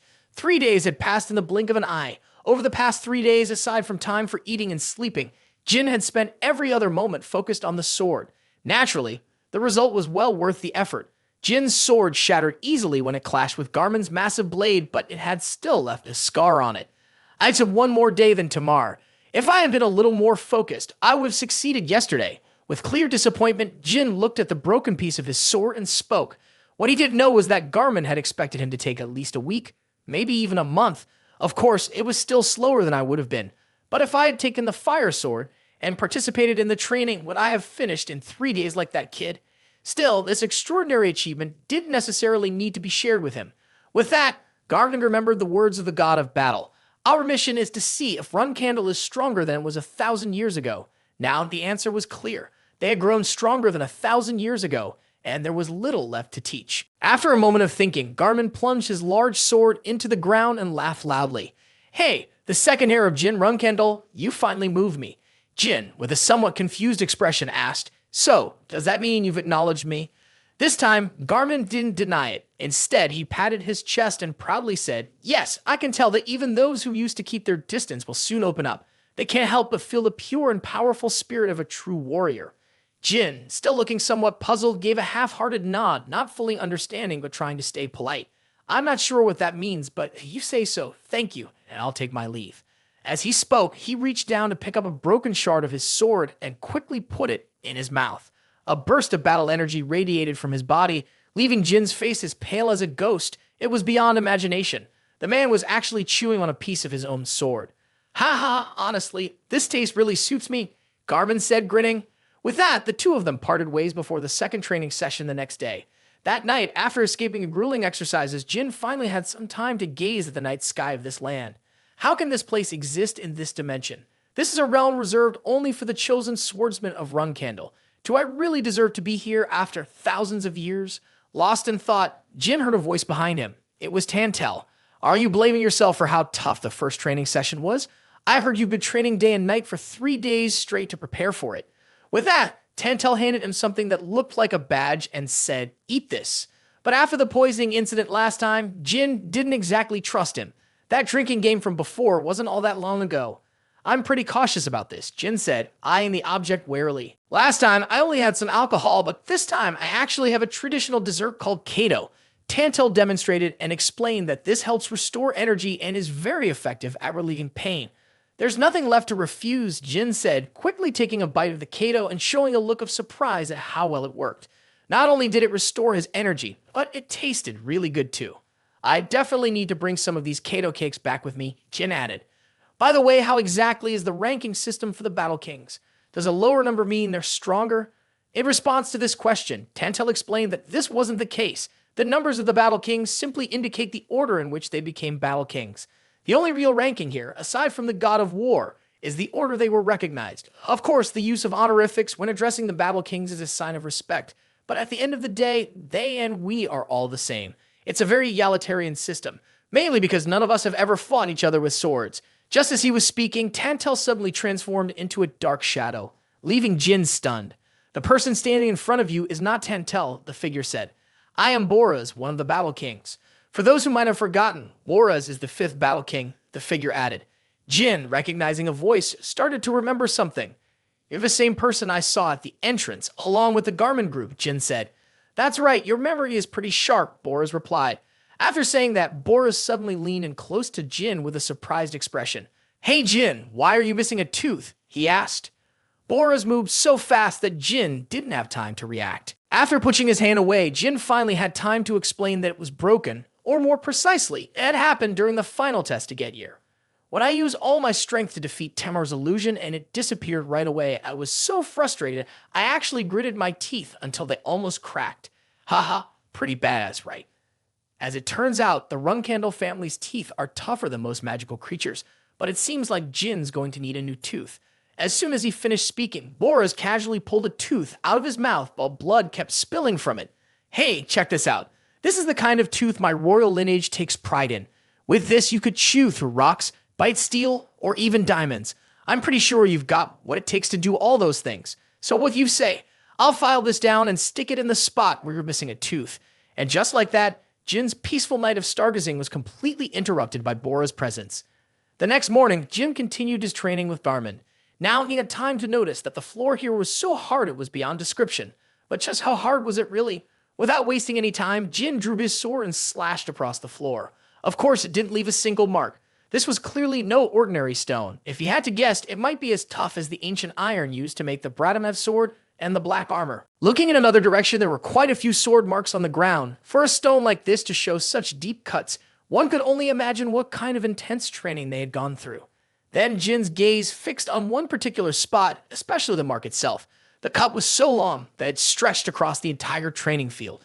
So it must be. His thoughts were interrupted when Garmin suddenly appeared. "Haha, are you looking at those marks on the field?" Before Jin even had a chance to ask, Garmin pointed at the huge sword mark and said it was something left behind by his ancestors. Of course, if you master the first sword technique of the spirit sword, you could do the same. But with a sword spirit that big, I'm not sure. Are you saying I won't be able to do it? That's right. Seeing Jin's irritated expression, old Garmin bluntly teased him. "Well, if you think that way, I'll prove you wrong this time. But what's the first sword technique of the spirit sword?" "All right, let's get started right away. The first sword technique of the spirit sword is called Soul Slash. It's the beginning and end of the spirit sword. Instead of explaining it, it'd probably be faster if you just watch and don't be too surprised, all right? But before we begin, what do you see?" Garmin grabbed his sword and turned to Jin, asking, "Oh, what do you mean?" Whether the kid was being careless or deliberate, Garmin explained that he himself was using spiritual energy. "Look, my spiritual energy is pretty dense, isn't it?" Here, spiritual energy refers to dark power, by the way. Hearing this, Jin's face clearly showed his frustration. "Hey, Garmin, didn't you say you were going to teach me the first technique of the spirit sword? If someone who teaches the spirit sword can't control the spirit energy, how are they supposed to teach it? Anyway, just show me the soul cleaver already."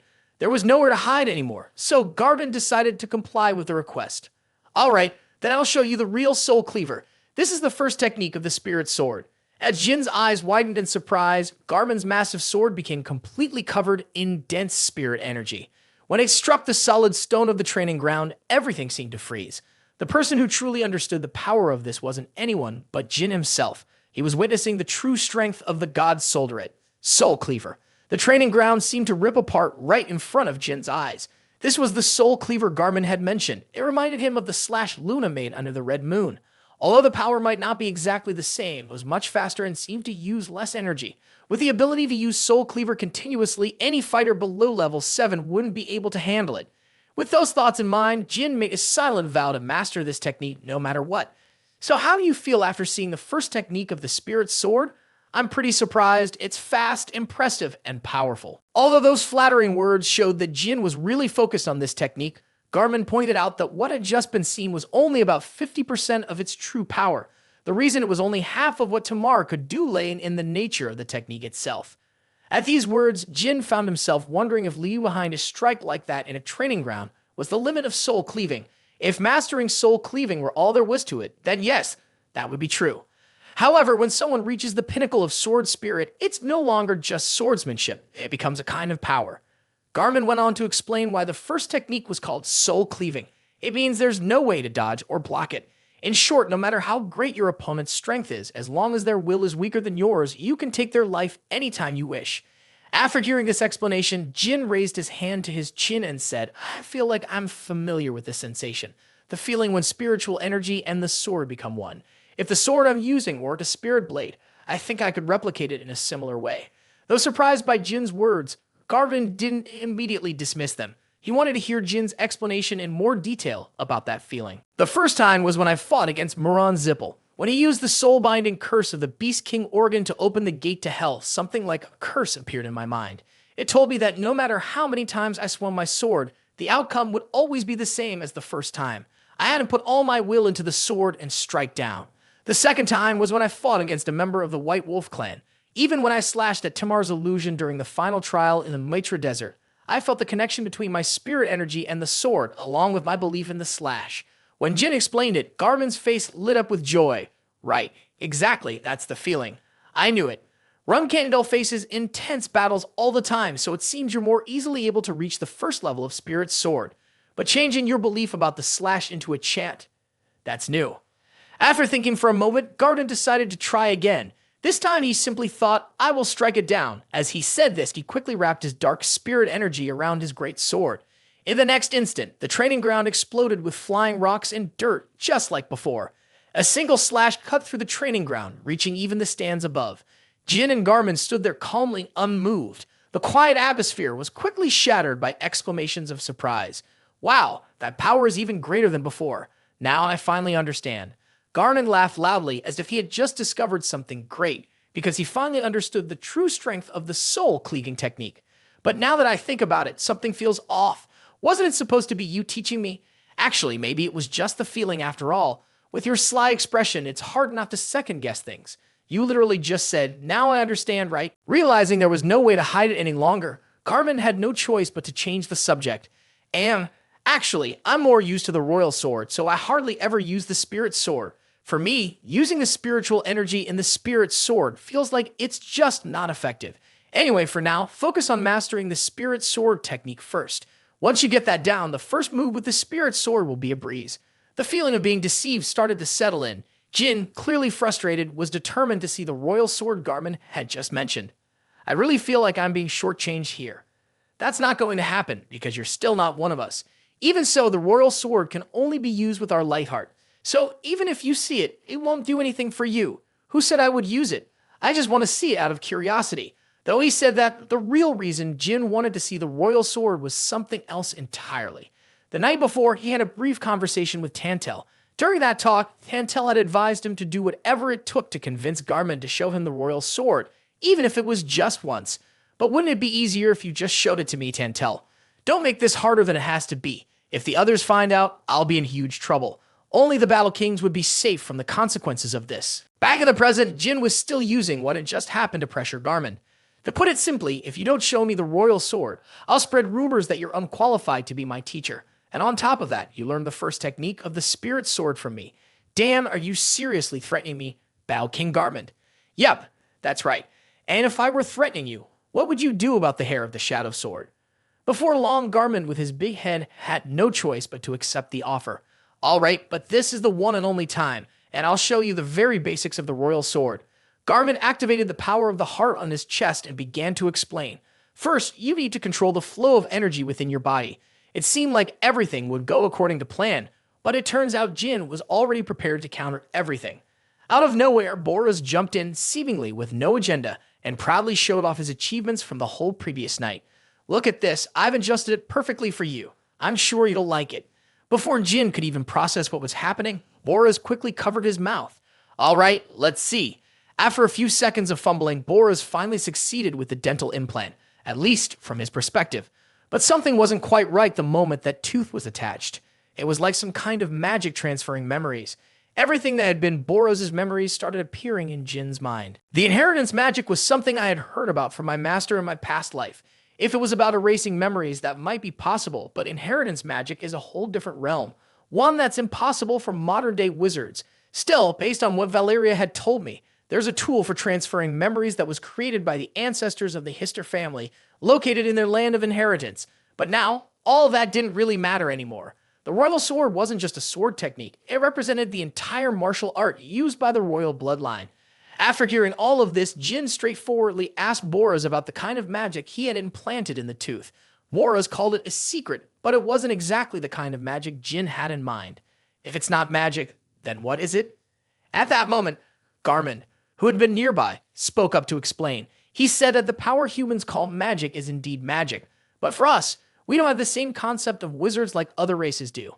Instead, anyone who knows how to control mana becomes a blacksmith.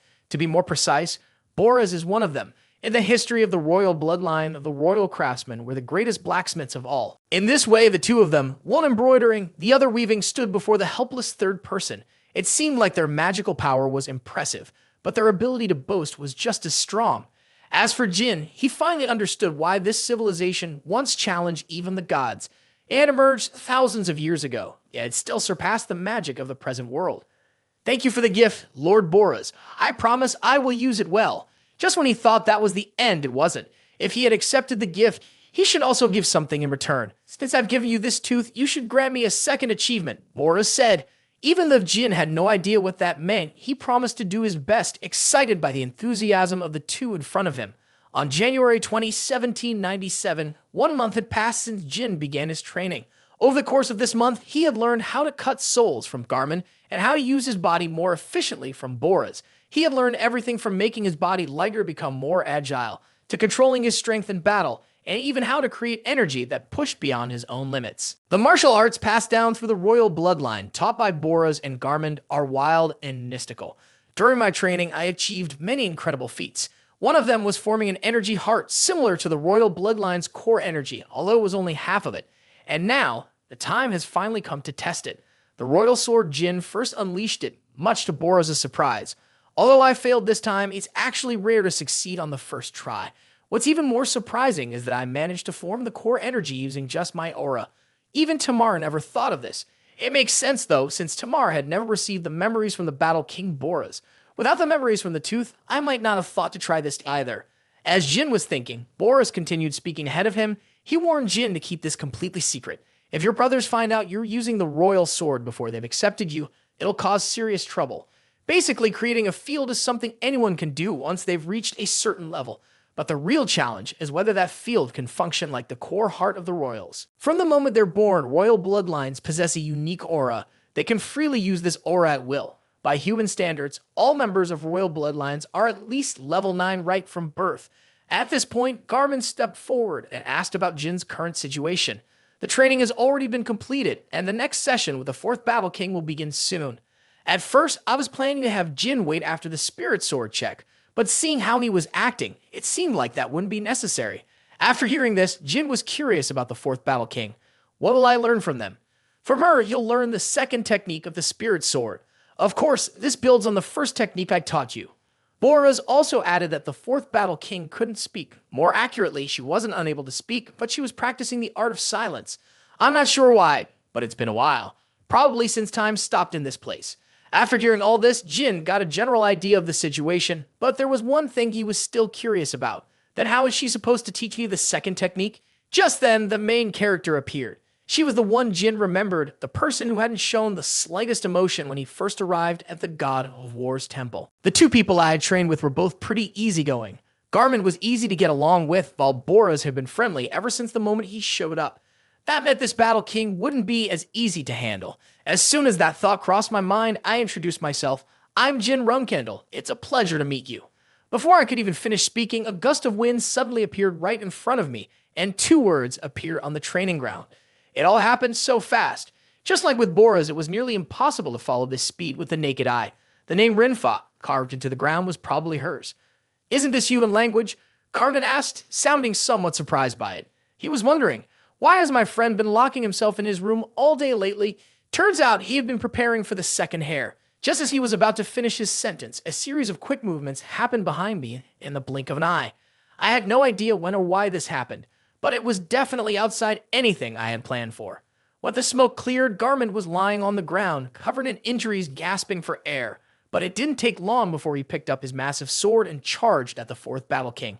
He swung with the force of a royal sword, or Rinfa, jumped up and dodged the blow. After that, with incredible speed, she was about to attack Garmin again without hesitation, even though it would mean hurting her own comrade. It seemed like the chaotic battle would continue. But then Boras quickly showed up and stopped it from happening. He swiftly kicked Rinfa's sword away and knocked her to the ground with a punch. Meanwhile, Jin was still stunned by everything happening in front of him. This was a battle at the Battle King level.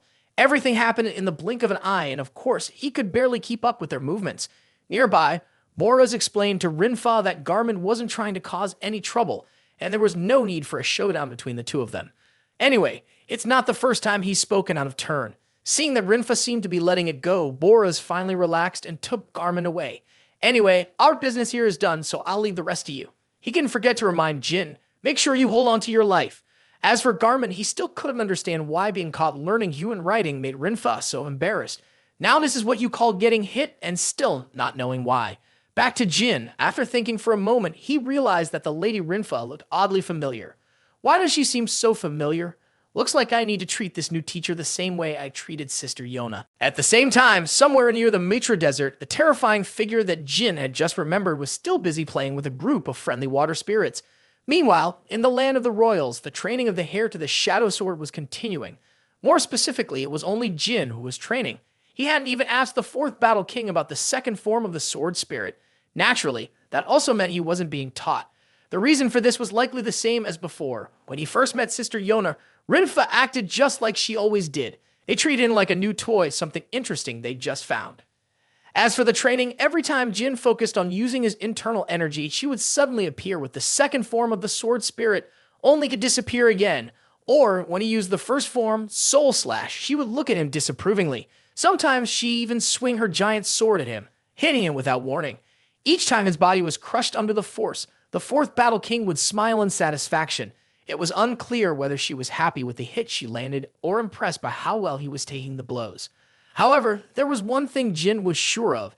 If he hadn't unlocked his mind's eye, his head would have been chopped off dozens of times by now. He had never once asked her why she did this. Just like Sister Yona, people like her needed to satisfy their curiosity on their own. He'd have to wait for them to approach him first. 10 days passed quickly just like that. Underneath the training grounds, Rinfa carved a message in the ground. Why hasn't Jin made any requests regarding the Sword Spirit's dual form?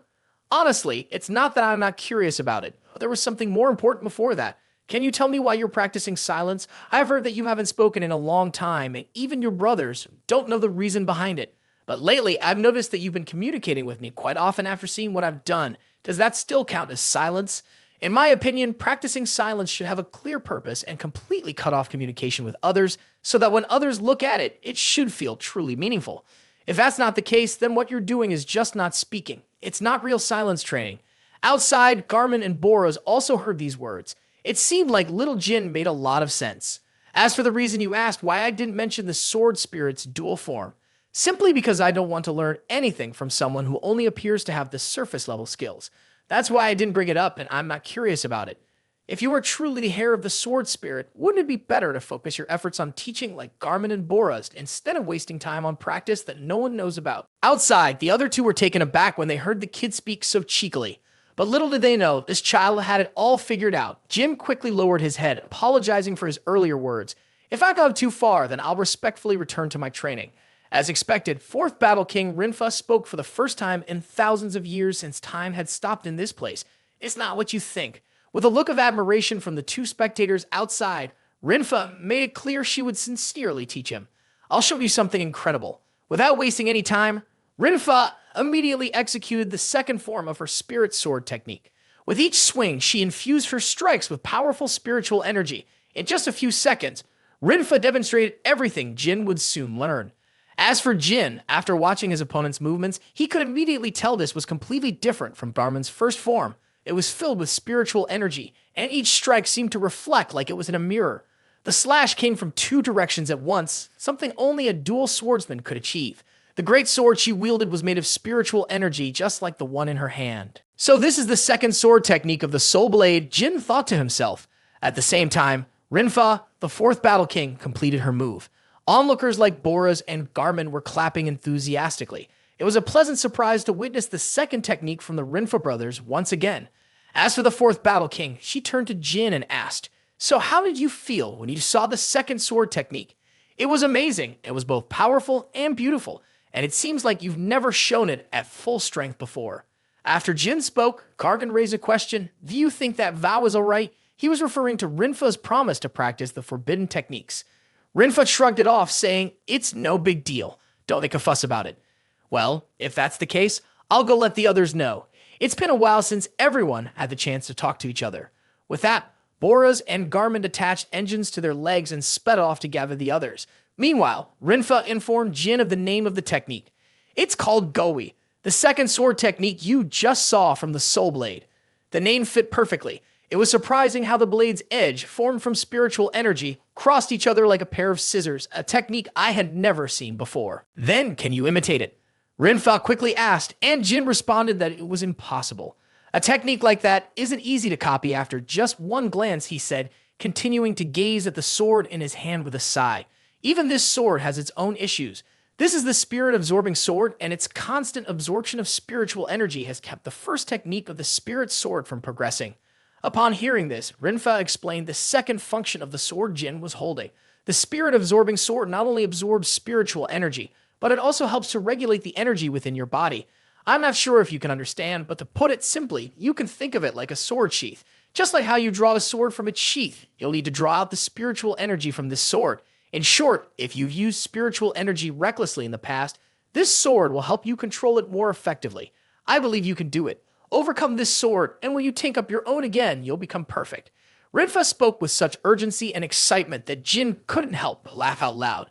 Fourth Battle King, you're quite skilled at explaining things, just like Garmin. You make a great teacher, so why did you choose to practice the forbidden words instead? In response to that question, Rinfa explained that it wasn't training, but rather a punishment specifically for her. This meant there must have been a reason behind it, which is why she couldn't speak to her brothers. She must have suffered a lot during her long time in solitude. Even though I'm not one of her brothers, if she feels comfortable, I'd love to hear her story. A few hours later in the afternoon, in the land of the royals, Jin had basically learned the reason why the Fourth Battle King had been practicing silence. She had warned against challenging the gods, but no one listened. Because of that, she blamed herself for the downfall of the royal family, since she couldn't stop her brothers. But that was all in the past, and thanks to Jin, my punishment ended much more easily than I ever expected. Thank you. You seem to have a power that moves others, she said. Just then, a flood of other royals rushed over when they heard that the Fourth Battle King, Rinfa, was no longer bound by silence. Some of them asked her questions, while others shouted in various ways that they tried to talk to her. As for Jin, there was someone else who wanted to speak with him. Boras reminded him that since Jin had caused Rinfa to break her silence, he would take the credit for that, as he had promised. Jin, however, was confused. Could you know about all of this from the beginning? About why the Fourth Battle King had to stay silent, and that it wasn't anyone from the royal family, but me who finally made her speak again. In the days that followed the end of his vow of silence, Battle King Rinfa helped Jin a lot with his training. Not only did Rinfa assist him in mastering the Soul Blade draw and solidifying the first form of the Soul Sword, but he also taught him how to perfectly execute the second form. After 2 full weeks of intense practice, Jin finally learned the technique. Of course, he had only grasped the method. He wasn't yet able to perform it flawlessly. Continued practice was necessary, and mastering the Soul Sword was just a matter of time. In February 1797, after successfully completing the Soul Blade draw, Jin was finally able to reclaim his Bratamet sword. Tantel also mentioned that starting today, after finishing his training with the Fourth Battle King Rinfa, Jin would begin sparring with the other warriors. This afternoon, everyone would gather to watch the match, and it was likely that the First Battle King Bell had already chosen a suitable opponent for him. Upon hearing this from Tantel, Jin couldn't hide his excitement. You know, ever since the very first day I arrived here, I've been looking forward to a match with the royals. Tantel had a different view. I think it might still be a little too soon for Jin to step into an actual fight. Looks like you think I'm definitely going to lose, huh? Are the regular warriors of the royal army on the same level as the White Wolf tribe? Hearing this, Tantel couldn't help but laugh loudly. White Wolf, huh? We're way above the average level of the Firefox tribe. What's even more special is that First Battle King Bell doesn't like you, so your opponent won't be an easy one to beat. After hearing Tantel's words, Jin remembered that most members of the royal army are at least 9-star warriors, and even picking up the weakest one from their ranks wouldn't be an easy task. Tantel then brought up something from earlier. Have you followed my advice? The one where I told you to at least take a look at the royal sword once. Jin confirmed that he had, though it was only the memory he received from Boras. This time, however, he'd be able to see it firsthand in the match. Well, in that case, you should rest in the waiting room until the match starts later this afternoon. With that, Tantel left. A few hours passed, and it was almost time for the first live combat training match. In the distance, Garmin and Boras approached, curious about Jin's preparation process. Oh, your girl ready? Honestly, there's nothing much to prepare. Isn't it my job to just fight once the opponent is chosen? You really are strong now. Garmin paused thoughtfully and said, "It's truly impressive. You're so strong that I can't believe you were just a human boy. So don't get discouraged after today." Boras offered similar words of comfort. "I'm worried because it seems like Jin might be the type of person who could be deeply affected by a major failure. After all, successful people often tend to be like that. To put it simply, you'll have to learn how to get back up after a failure." Hearing this, Jin visibly frowned. "It's like everyone's saying I'm definitely going to lose. Even Tantel said the same thing. Actually, we're just worried you might end up like Tamar," Boras explained. At the mention of that name, Jin looked surprised and Garmin added, 1,000 years ago, Tamar never lost a fight out there, but here in La Perosa, he kept failing." Jin, curious, asked more about Tamar's strength back then. "How did he compare to me in the first match? Maybe he was just a little stronger than you, but for a long time, he couldn't even beat an ordinary warrior. After his first match, Tamar actually stopped eating for a while and fell into deep depression." Jin listened to this and just chuckled softly. "It seems like you all misunderstood something. I'm not like the Tamar from 1,000 years ago. I've been through many failures before getting here, and I even have experience from my past life." With that, Jin firmly replied, "I won't be like Tamar, so don't worry too much." A few moments later, on the arena, under the cheers of the royal crowd, the first battle after thousands of years finally began. Of course, it wouldn't be complete without some betting on the outcome. The main focus was to see how many moves it would take for one brother to defeat the other, with most bets not going beyond 10 strikes. At the same time, the chosen royal for the fight started to appear. Shakyu, the one known as the Lightning in battle, is Jin's opponent. The chosen one, are you ready? In response, Jin simply wanted his opponent to give it his all, to attack with the intent of truly wanting to kill him. This caught Shakyu off guard. This is the first time someone dares to say such words to a royal, Shakyu thought. Meanwhile, Jin quickly unsheathed his sword. The reason he said those words didn't make the fight more interesting. If it was just a practice match, then what's the point? Your words are making me laugh. I'll admit your confidence, but it's a bit too much. There's nothing more annoying than a human who doesn't know humility. Then you'll soon recognize a few other things too. Without saying anything more, Jin immediately activated his semi-quantum technique, leaving Shakyu and the other royals watching in shock. This time, Jin decided he would fight using a royal sword against another royal. As Jin charged forward, Shakyu couldn't help but wonder who taught that kid the royal swordsmanship. But even so, it did make sense. Royal swordsmanship couldn't be learned just like that. As Shakyu had said, the royal sword technique was something only the royal family could use. Even though Jin had managed to create the light core, that alone wasn't enough. However, from Bora's memories, he discovered the key to using the royal sword. It was the attribute needed to activate the light core, and the tooth from Bora's was the key to unlocking it. So every day after training, I would practice relentlessly, repeating it over and over, never giving up. It was the only thing I had, and the only thing I could do. An explosion erupted after the first clash between Jin and Shakyu, the Battle Kings and the God of War. Who were watching probably didn't think it would cause such a stir. Could a mere human really use the royal sword? Yet, after the dust settled, they saw Shakyu easily block the strike. He shouted to the fifth Battle King, "Hey, Boras, do you still have your special fusion skill?" After hearing the answer, he understood. He took a deep breath, activated the light core on his chest, and released an aura of killing intent that could be felt from a distance. True to its name, Shakyu's lightning unleashed the true power of the royal sword. "Chosen one, I will make you pay for using the royal sword so recklessly." As for Jin, with his half-activated light core, he prepared to quickly summon the Blue Phoenix test to counter Shakyu's royal sword. However, just a moment later, Jin's surprised gaze revealed that he couldn't summon Tess here. Could it be because this is a different dimension created by the god Solberit? Facing Shakyu, Jin wasn't waiting for the usual superheroes to give him time to transform. It seemed like things weren't going smoothly. Shakyu quickly rushed toward him, wielding the royal sword and swung it at Jin. Luckily, Jin reacted in time. He ducked down and narrowly avoided the attack. Still holding his sword and ignoring the fact that he couldn't call Tess, Jin launched a series of rapid strikes at Shakyu in retaliation. However, none of them seemed able to break through the protective layer of the royal sword surrounding Shakyu. Even with just the activation of his power around his body, Shakyu easily sent Jin flying back. The two of them kept separating and charging at each other. With the royal sword's incredible speed, only a split second passed, but countless blows were exchanged between them. In that brief moment, Jin realized this wasn't just about speed. Additionally, his sword couldn't penetrate the protective shield, and there didn't seem to be any openings to exploit. Along with all of that, suddenly a thought flashed through his mind. If that's the case, then he'd try this. His finger shot straight towards Shakyu's eye, aiming for a weak spot the humans could never train to defend against. But perhaps Jin had forgotten that royals aren't human. They are beings born to be completely insane. His finger snapped easily when it made contact with his opponent's eye. Oh, I forgot to mention we have eyes as hard as diamonds. I'm sure you didn't know that, did you?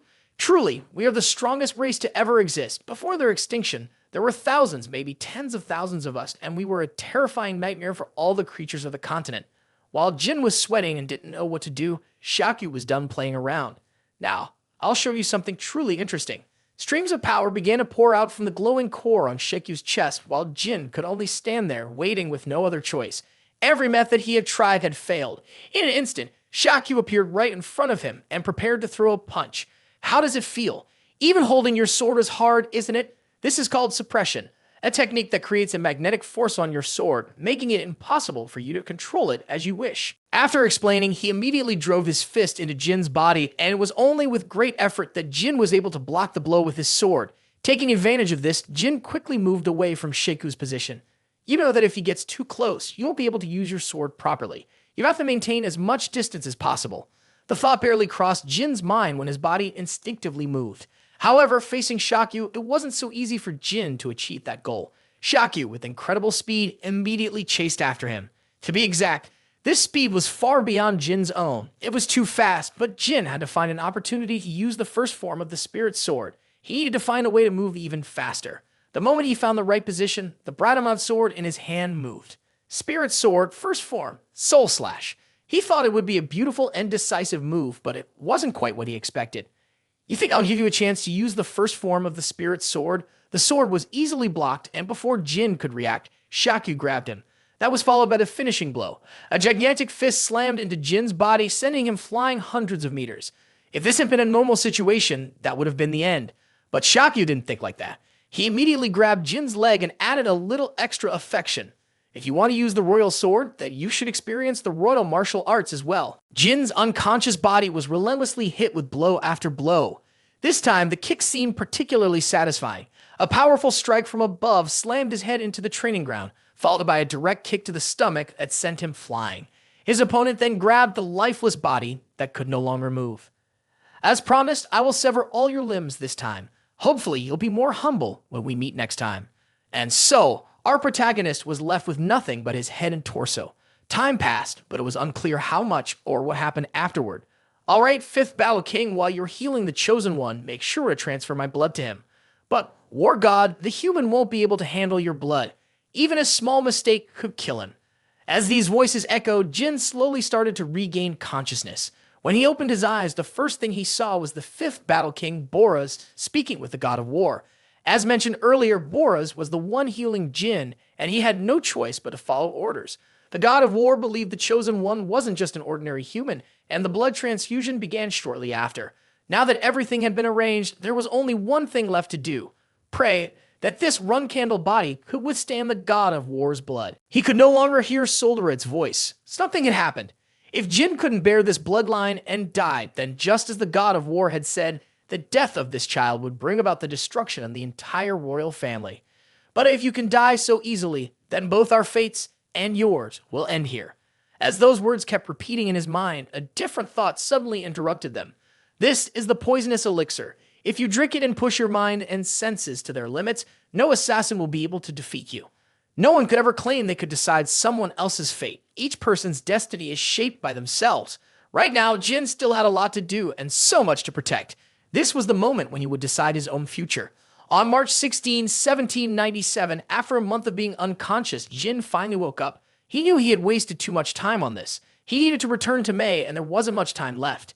Even so, it was a blessing that he had the poisonous elixir. Without it, he probably wouldn't have woken up again. When the thoughts about the coma faded away, Jin suddenly realized something felt different about his body. What was this? And what was that light energy flowing from it? Could this be a complete royal heart? What on earth was going on? Was it possible that if someone received the blood of the God of War, they'd get a royal heart too? As he was lost in those thoughts, the God of War suddenly spoke from behind. "You're awake now, Chosen One." Jin quickly asked about what was confusing him. He said he didn't even know what to say. "Boras gave me the molar teeth, and now, thanks to your blood, I have a complete royal heart. You didn't even bother to ask me about it. Are you saying you want to refuse it?" The God of War asked. Hearing that, Jin felt like he didn't even have the right to refuse. But even so, he thought the god of war should have told him that he would get a royal heart of his own. You knew I was awake before you gave me the blood. When the god of war apologized for that, Jin quickly clarified he wasn't looking for an apology. I'm just surprised by this heart. Besides, just because I have a royal heart doesn't mean I'll become your brother, right? I'm not sure if the royal family members who are interested in me, but I'm certain those who don't like me will have a strong reaction. That's probably true. When he saw the god of war nod, Jin asked one final question. Did you think that if you hadn't helped me, I would never have been recognized? The god of war responded, so what you're saying is that if I agree, you would destroy that heart because it wasn't made with your own strength, right? Jin replied, yes, but I believe I created this heart myself. Even though it's not exactly what I wanted, if it did meet the standard, it wouldn't have earned your recognition. After rambling for a bit, Jin turned back to the same point, accepting that heart. The god of war responded again, if you've already accepted it as your own, why would you want to destroy it? Jin answered, isn't it true that if it really belonged to me, I could destroy it whenever I wanted and make a new one? But this heart was given to me out of someone else's kindness, and it doesn't entirely belong to me. Jin continued to explain, to put it simply, I feel like I've earned this heart through my own effort, but it doesn't completely belong to me because it also carries the blood of the god of war. That's why I can't just destroy it whenever I please. Jin also mentioned that he would be leaving soon in May due to some important matters outside. Once I'm done, when can I come back here? Finally, Jin asked, so, can we adjust the training speed? So, we have 2 months left. Alright, in the mornings, you'll train with the 7th Battle King Bell, and in the afternoons, you'll fight Shakyu. The god of war also believed that, even without his blood, Jin would eventually be recognized by the other warriors. And just like that, 49 days quickly passed. As expected, after gaining the hearts, some members of the royal family began showing hostility toward Jin. But since Jin didn't want it either, their harsh reactions gradually calmed down. During those 49 days, Jin fought Shakyu 49 times and lost every single match. However, each time he lost, instead of dwelling on the defeat, he pushed himself to train even harder. The more he fought, the more his perspective on everything began to change.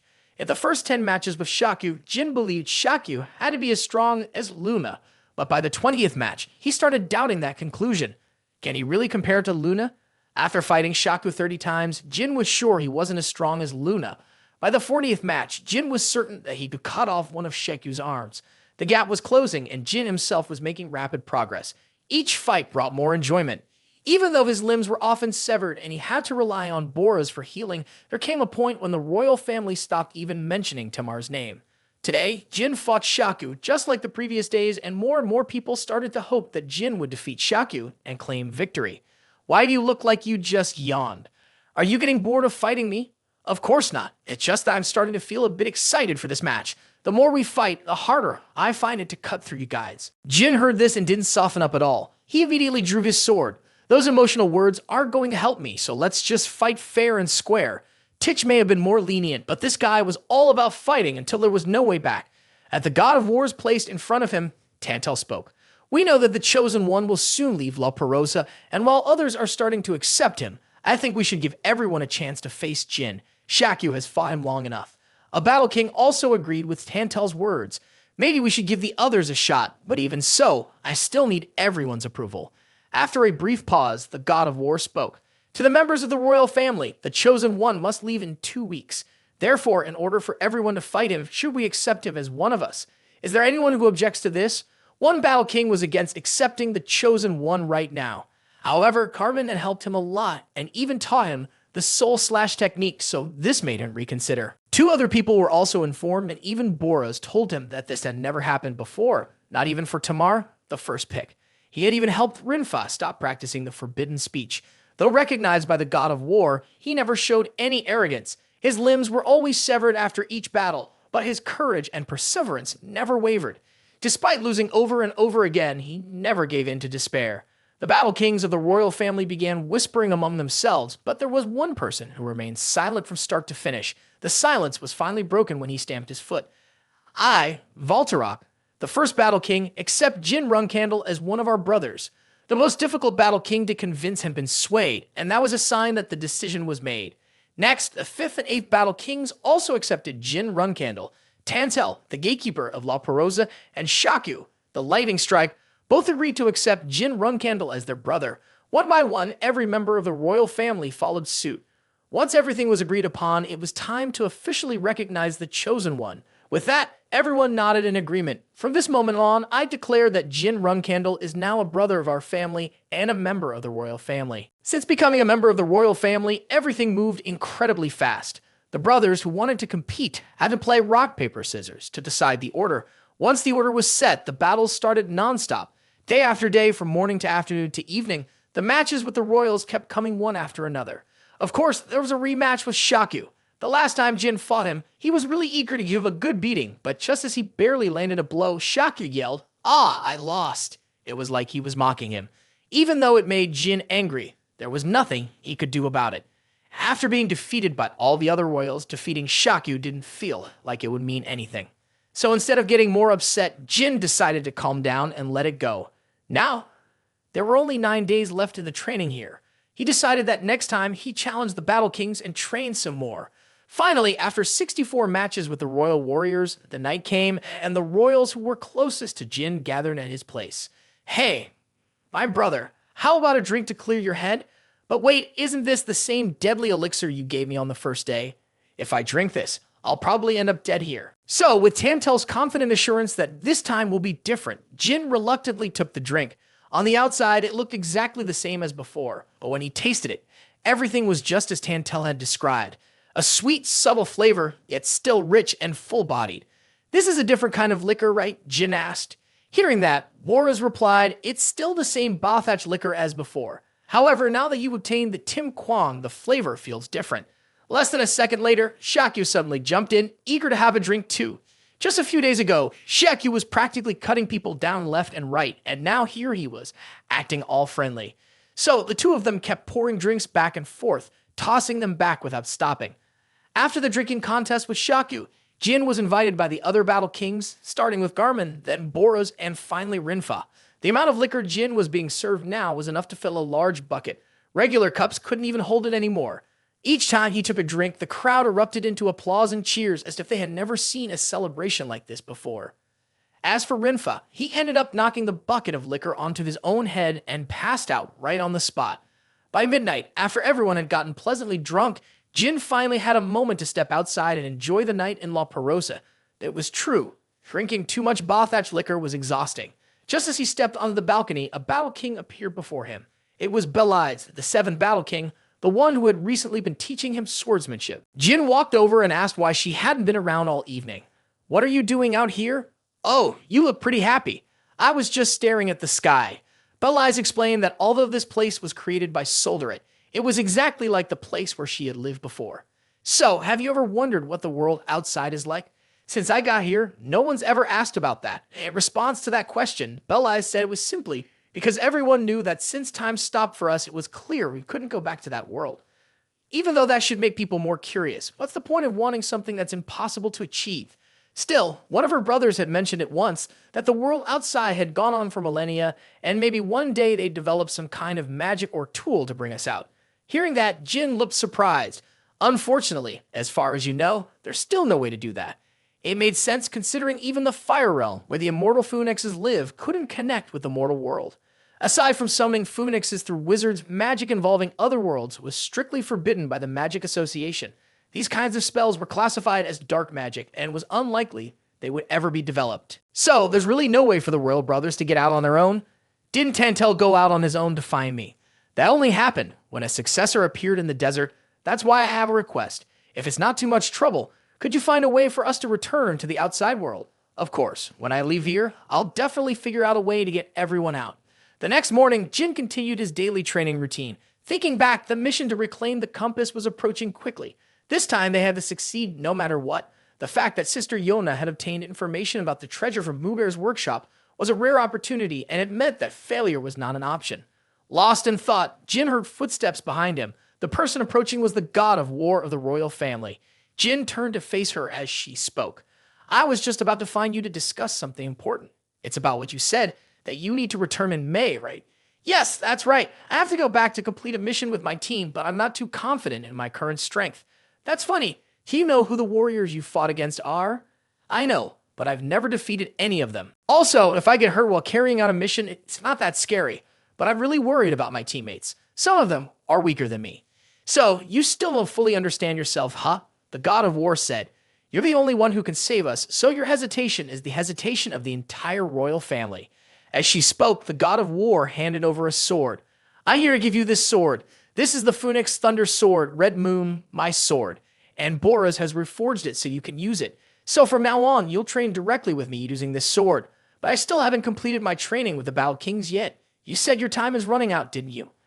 The god of war interrupted and said she would speak with the Battle Kings who were training you. For the remaining time, you need to focus on reducing the burden you're carrying. I'll help you understand who you truly are, and all you need to do is pull out your sword when you believe you won't die. As she spoke, Jin looked at the Red Moon sword in his hand and questioned himself. At first, he really didn't understand what the god of war meant, but now, things were different. Standing before her, in that moment, he truly understood that with the overwhelming power she radiated, just being there was enough to make him die 1,000 times over. I knew for sure that if I drew my sword then, I would definitely die. I even thought through every possible strategy or skill I could use, but nothing seemed possible. I couldn't find any weaknesses in my opponent, and every path that could have led me to avoid death if I drew my sword seemed to be blocked.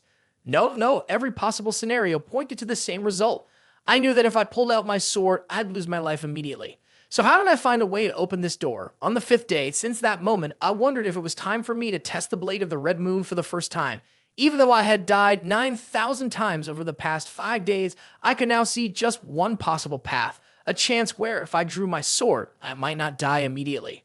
However, all my efforts were easily stopped by the god of war. She blocked my strike with just one finger, without even breaking a sweat.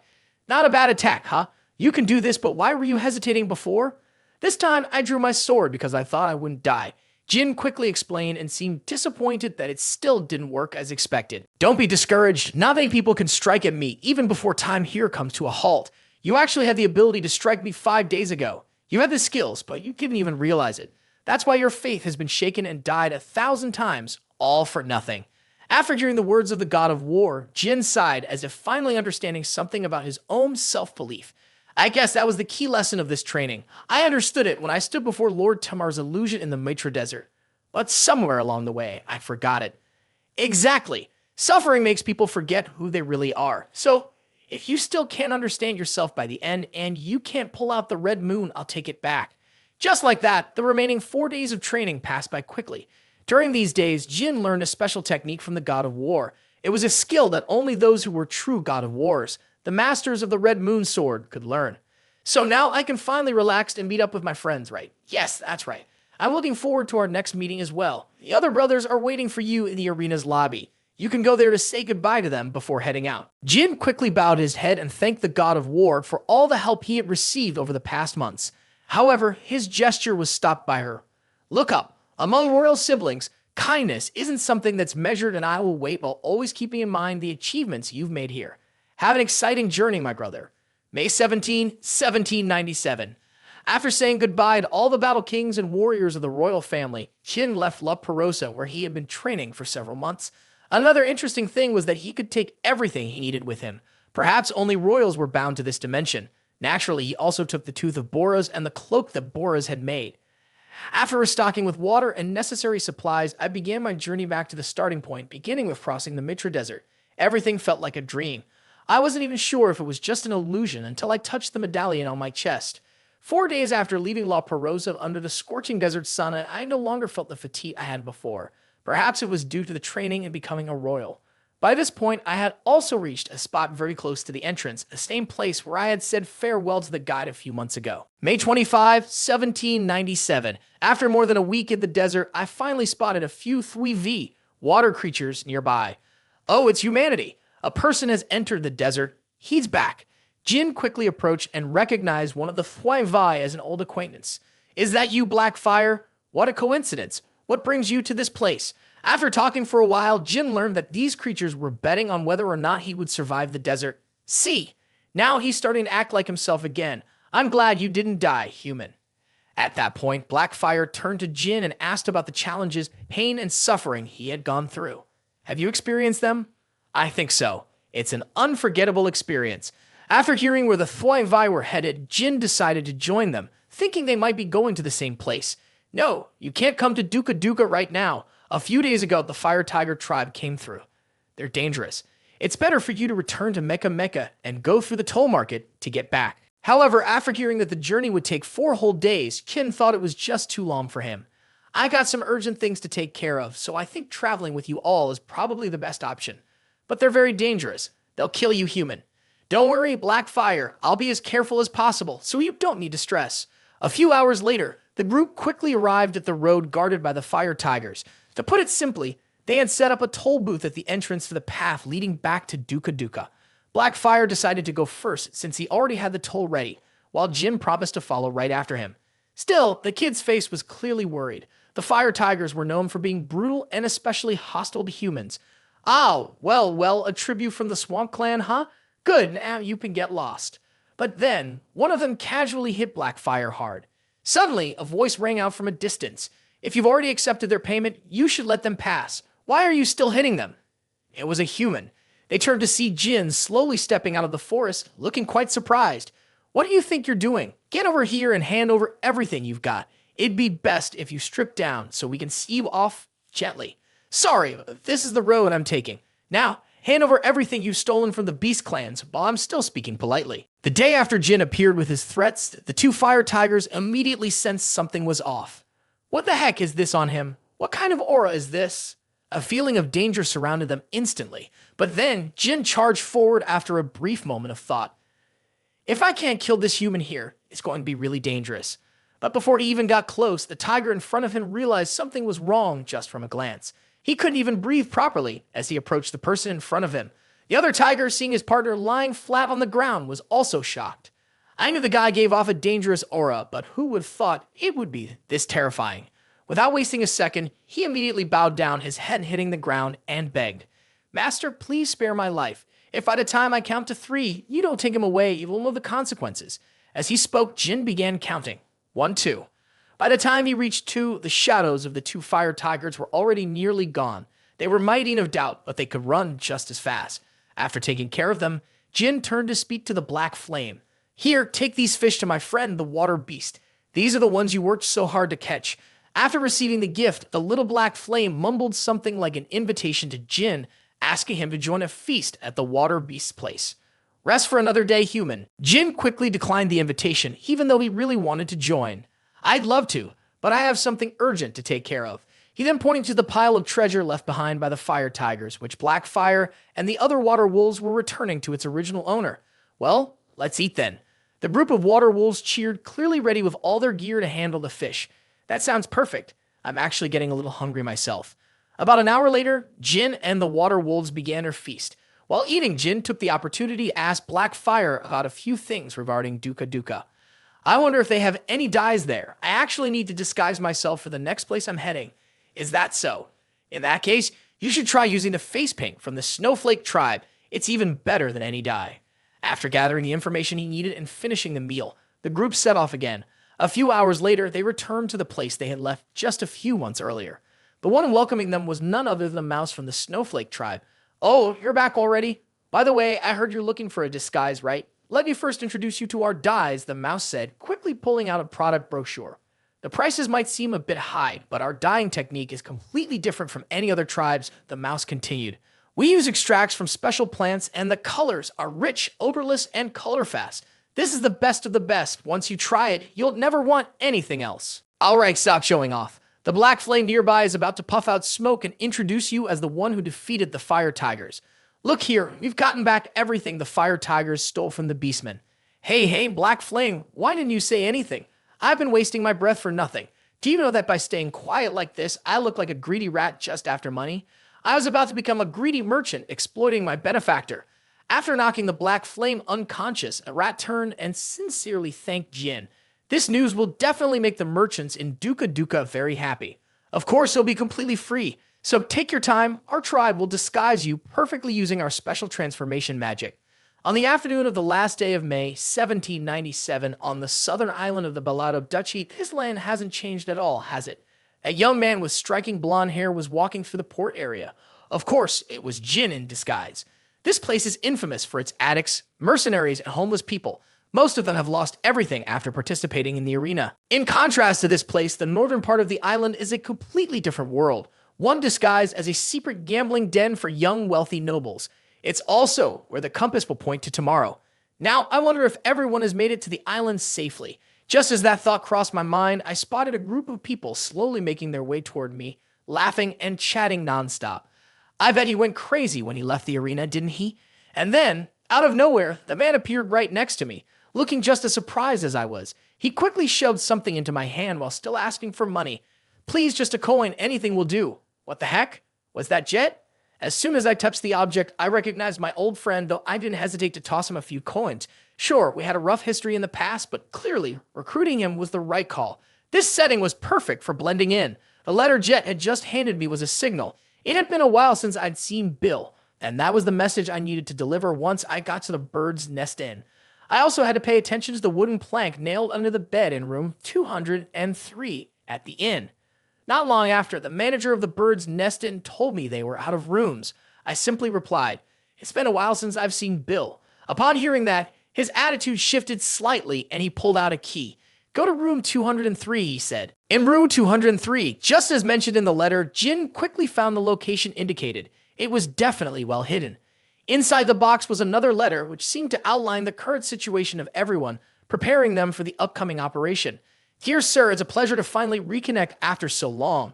The other teammates have already arrived and settled into different inns on the island. Kinzenlo and Zippel's teams don't seem to have noticed anything yet. A few other details have been confirmed so far. On Kinzenlo's side, there's a mysterious Grand Mage along with 5 other 8-star mages. Additionally, 3 White Wolf tribe warriors at the captain level have been spotted. It also looks like there are a fair number of assassins, snipers, and other skilled individuals. On Zippel's side, there's no specific information yet. They're likely to reveal themselves only on the night of the operation, but it's possible that Zippel's assassins have already hidden themselves here, just like Kinzenlo's team. The operation is still scheduled for 10 p.m. on June 1st, and the location will be the casino in the large mansion on the north side of the island. Please remember to bring the ticket, which has already been arranged and placed in the wooden box accompanying this letter. After the mission is complete, make sure to head to the designated hiding spot. The locations where the other teammates are concealed are written on the back of this letter. Additionally, with the support of Lord Kashmir and Lord Muraken, Lady Sears from the Ice Castle will also join this plan. With her experience in espionage and assassination, she will be a valuable ally to you, my lord. As for me, I'll return to Tikken after I finish delivering the letter. I'll be sure to send your regards to Lady Gilly." After reading the letter, Jin began to think. Although he only knew about Kinzenlo, it was clear that Zippel would also have a force of equal strength, and tomorrow night would be the battleground of the stars. On the night of June 1st, 1797, in the northern part of the island in the Duchy of Balado, what would the skies look like, I wonder? I won again, young master. Young master, are you okay? We've just started. It seems like you've lost around 1,000 gold coins by now. I'll wrap up this part here. Don't forget to like and subscribe if you enjoyed it. Thank you so much.